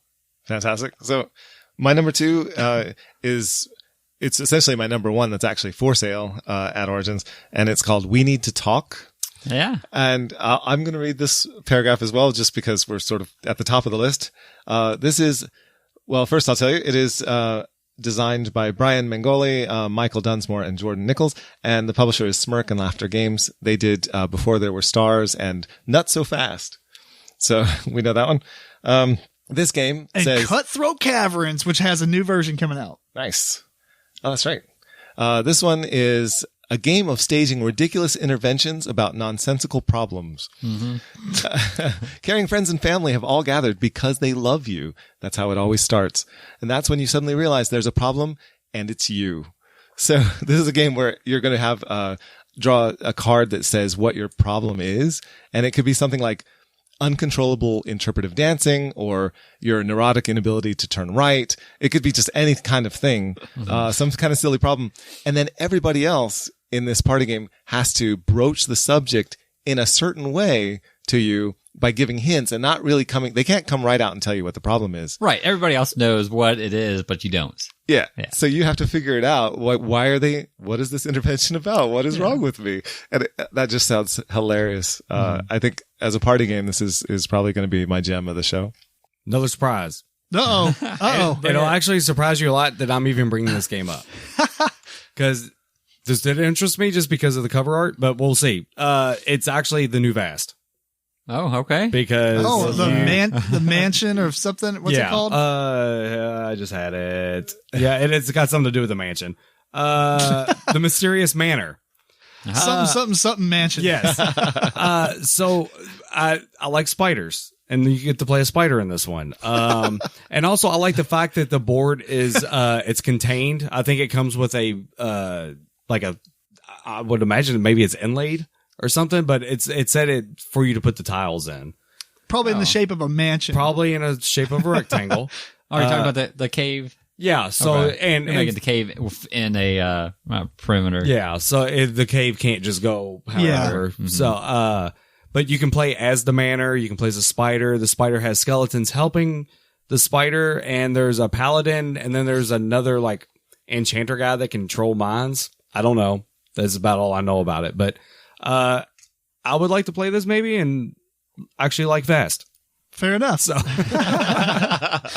we should get Vast to the table again. Yeah. And then you can play somebody else other than the rogue. yes. That would be nice. Yeah. We're going to play the rogue. Next game for me is Copenhagen. They also have Copenhagen, the deluxe edition. It's by Queen Games, 2 to 4 players. So it's a puzzly aspect game where you're getting cards, kind of like Ticket to Ride, where you're acquiring certain cards. You're spending those cards to get these Tetris pieces, and you're making these buildings. And so you're either trying to build up, or you're trying to build, sideways. Once you fill a row, certain rows give you bonus actions. Yeah, so we tried this one out at Lexicon, and it turned out to be a really good game. I've already tried it, so I might even be picking this up at Origins. So Yeah, I liked it a good amount. So the last game I have on my list, everybody have one last game? No. Matt has a couple? No. I'm done. Oh, Matt's out. What about you? I'm tapped out. I got one more. All right, so we got one more from 3 of us here. Yeah. The last game, which is I'm the most excited about, unfortunately, it seems like it's only to demo, but I don't care. This sounds awesome. It's called Dungeon Academy. It's a 20-minute game. I've seen that on there a couple times. It's a roll and write game, and what happens is you have this box that kind of reminds me like Boggle, where you have all these, like a grid of dice, like a 4x4 grid or something. I think it's 4x4. It might be 5x5.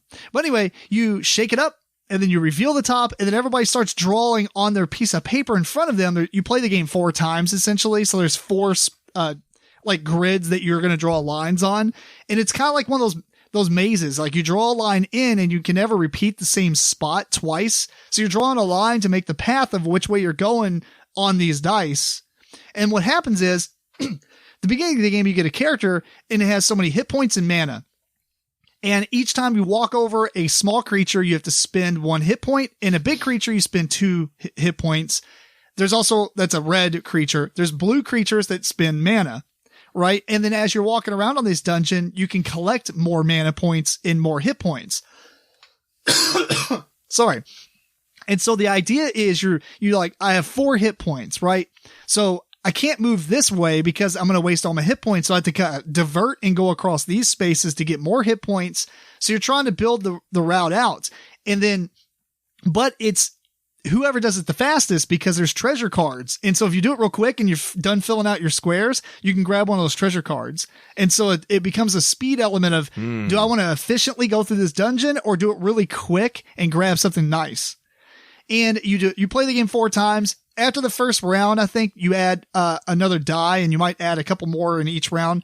But these dice are like dungeon modifier kind of deals. Like it could be an X, so you can't go on that spot, or it'll be like a tunnel, like a corridor, so you have to go through it horizontally or vertically, and you have to go through every space in the dungeon.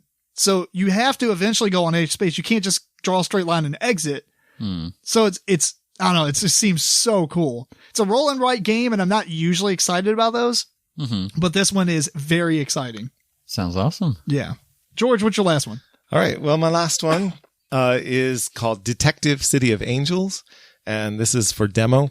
I left this one for last because it's the most well-known, I guess, probably of the various games that I was looking at. So it's not really a hidden gem. It's just going to be great. This one is by Van Ryder Games, and its designer is Evan Derrick. Yeah.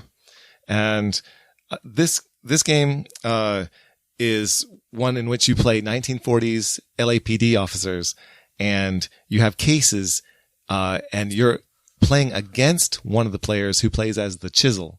And so the Chisel. So as you go around and you try to solve cases, you can do things that a lot of games haven't allowed players to do in the past. And so you can intimidate the suspects. You can conceal evidence. You can hire snitches and those kinds of like dirty cop kind of tricks that you can play against the Chisel. And the Chisel, for his part, is going to be trying to stall you and misdirect you and make it so you don't solve the case. So he's actively working against the players who are solving the case, and he can bluff and manipulate and just straight up lie. So you can be talking to a suspect to get information, and the chisel can just straight up lie to you, and you don't know if the suspect has lied or not, which is what would happen in a real case if you're going around trying to solve the case. And so you have the option of challenging the chisel and challenging the suspect and saying, no, you're lying. But if you're wrong, you've given the chisel leverage over you, and so he can lie more later and make the game harder later. Oh, wow. So it sounds incredible because you have this sort of dynamic system, a puzzle of solving the case, and it can go in various ways. The story can unfold in various cases depending on what is in the casebook and what cards and what suspects you encounter, and how you approach the case can radically alter how it goes. And that just sounds fantastic to me. Mm-hmm. It is. That sounds awesome. Yeah. I'm kind of looking forward to this now too. I have it on I ordered it on Kickstarter, so we'll get it eventually. Nice. This is one of the coolest things about doing this preview is because we always bring different games to the table that I'm like, I'll pass it up. Oh, I'll pass it up. And then somebody else brings it up and you're like, wow, that sounds awesome. Yeah. So. All right, last game for me is called Sorcerer by White Wizard Games. It's a deck drafting game, much like Smash Up. It might be Smash Up 2.0. You're getting a character, a lineage, and a layer. You're mashing those three things up. So every time you play, you're going to be, have a new combination of cards to play. Much like Smash Up, you're going after these, three different places or whatnot. So I like Smash Up. So if it can kind of play off that and maybe make a game that's a little bit better, I'm up to trying it out. And this is White Wizards, so they did Star Realms and Hero Realms, so they've got the idea right for taking a concept and making it kind of light. So this could be, I bet this one's gonna be slightly more complicated than the other games, but oh yeah, it looks cool. The artwork looks great. Yeah, very red. I don't know. Very red. Yeah, yes, like there's red everywhere. So anyway, it looks cool. Anything else to add on? Nope, that's it for me. No. All good. Well, cool. We're going to be at Origins. So if you see us, say what's up. Yeah, we should get hi. we need MeepleCore shirts. That way we're incredibly, like a beacon. Yeah. Or we could just wear a banner, like in the Warhammer games where it's just unnecessary. Right. A big MeepleCore banner. Yeah. There you go. With horns and stuff as we walk looking in. for the banner. Just be loud. Obnoxious. I'm even more sorry that I won't be there this year, but I'm happy to know that you guys are driving 2 cars and have lots of room. Yeah. So I'll give you my list. Yeah. Here's my list. Bring it back plenty of games. Well, anyway, last thing before we wrap this show up, I caught up fully on the YouTube videos. So if you're interested in watching videos of us talk and be idiots or whatever, not really idiots, but check it out, youtube.com/MeepleCore. The videos are posting once a day for literally a month. So mid-July. Lots of time to catch up. Yeah. Mid-June, all the videos will be up as far as, up to date. It'll be current videos being released at that point. Right now, they're 2 months behind or something. So, anyway, and then also I posted a video to Instagram to see how that was. That was pretty interesting. Did y'all see that at all? No? No, I must have missed it. I actually edited a video and posted it to Instagram TV. You're only limited to 10 minutes, which basically eliminated 99% of our topics. Right. Except I did Fist of Dragonstones because it was 9 minutes and 59 seconds edited. I was like, perfect. Bam. Yeah. So I edited. Use our time very concisely. Right. Yeah. Yeah. I will use 10 minutes. Sure. So it took a little bit to edit the scene, or not the scene, but the actual backgrounds and stuff like that. It looks pretty cool. I got to do minor changes because when it's a previewed item in your timeline, it looks different because it shrinks it and does some weird stuff. So, I don't know if you're interested in seeing Instagram videos. I wouldn't mind posting a few of those to it. Probably the more important ones, or the things that people are going to watch or whatever. But, I did try to, I'm seeing if we can get verified because then you can post up to an hour. So then I can put anything on there. That would be pretty cool. So nice. We could just use that giant 15-minute sand timer and turn it over 3 times. To me, that would be one video actually. Just watching a 15-minute sand timer 3 times in a row. It is pretty nice. Well, anyway, we want to thank you for tuning into episode 75 of the MeepleCore Podcast. This episode was recorded on May 23rd, 2019. Please send us questions and comments to meeplecore@gmail.com. Follow us on Twitter, Instagram, and Facebook at MeepleCore. And check out video versions of the show on youtube.com/MeepleCore. Till next time, this is Tim Jennette, the Metal Meeple. Matt RoBear. Eric Ledford. George Breden. Keep on rocking and rolling dice.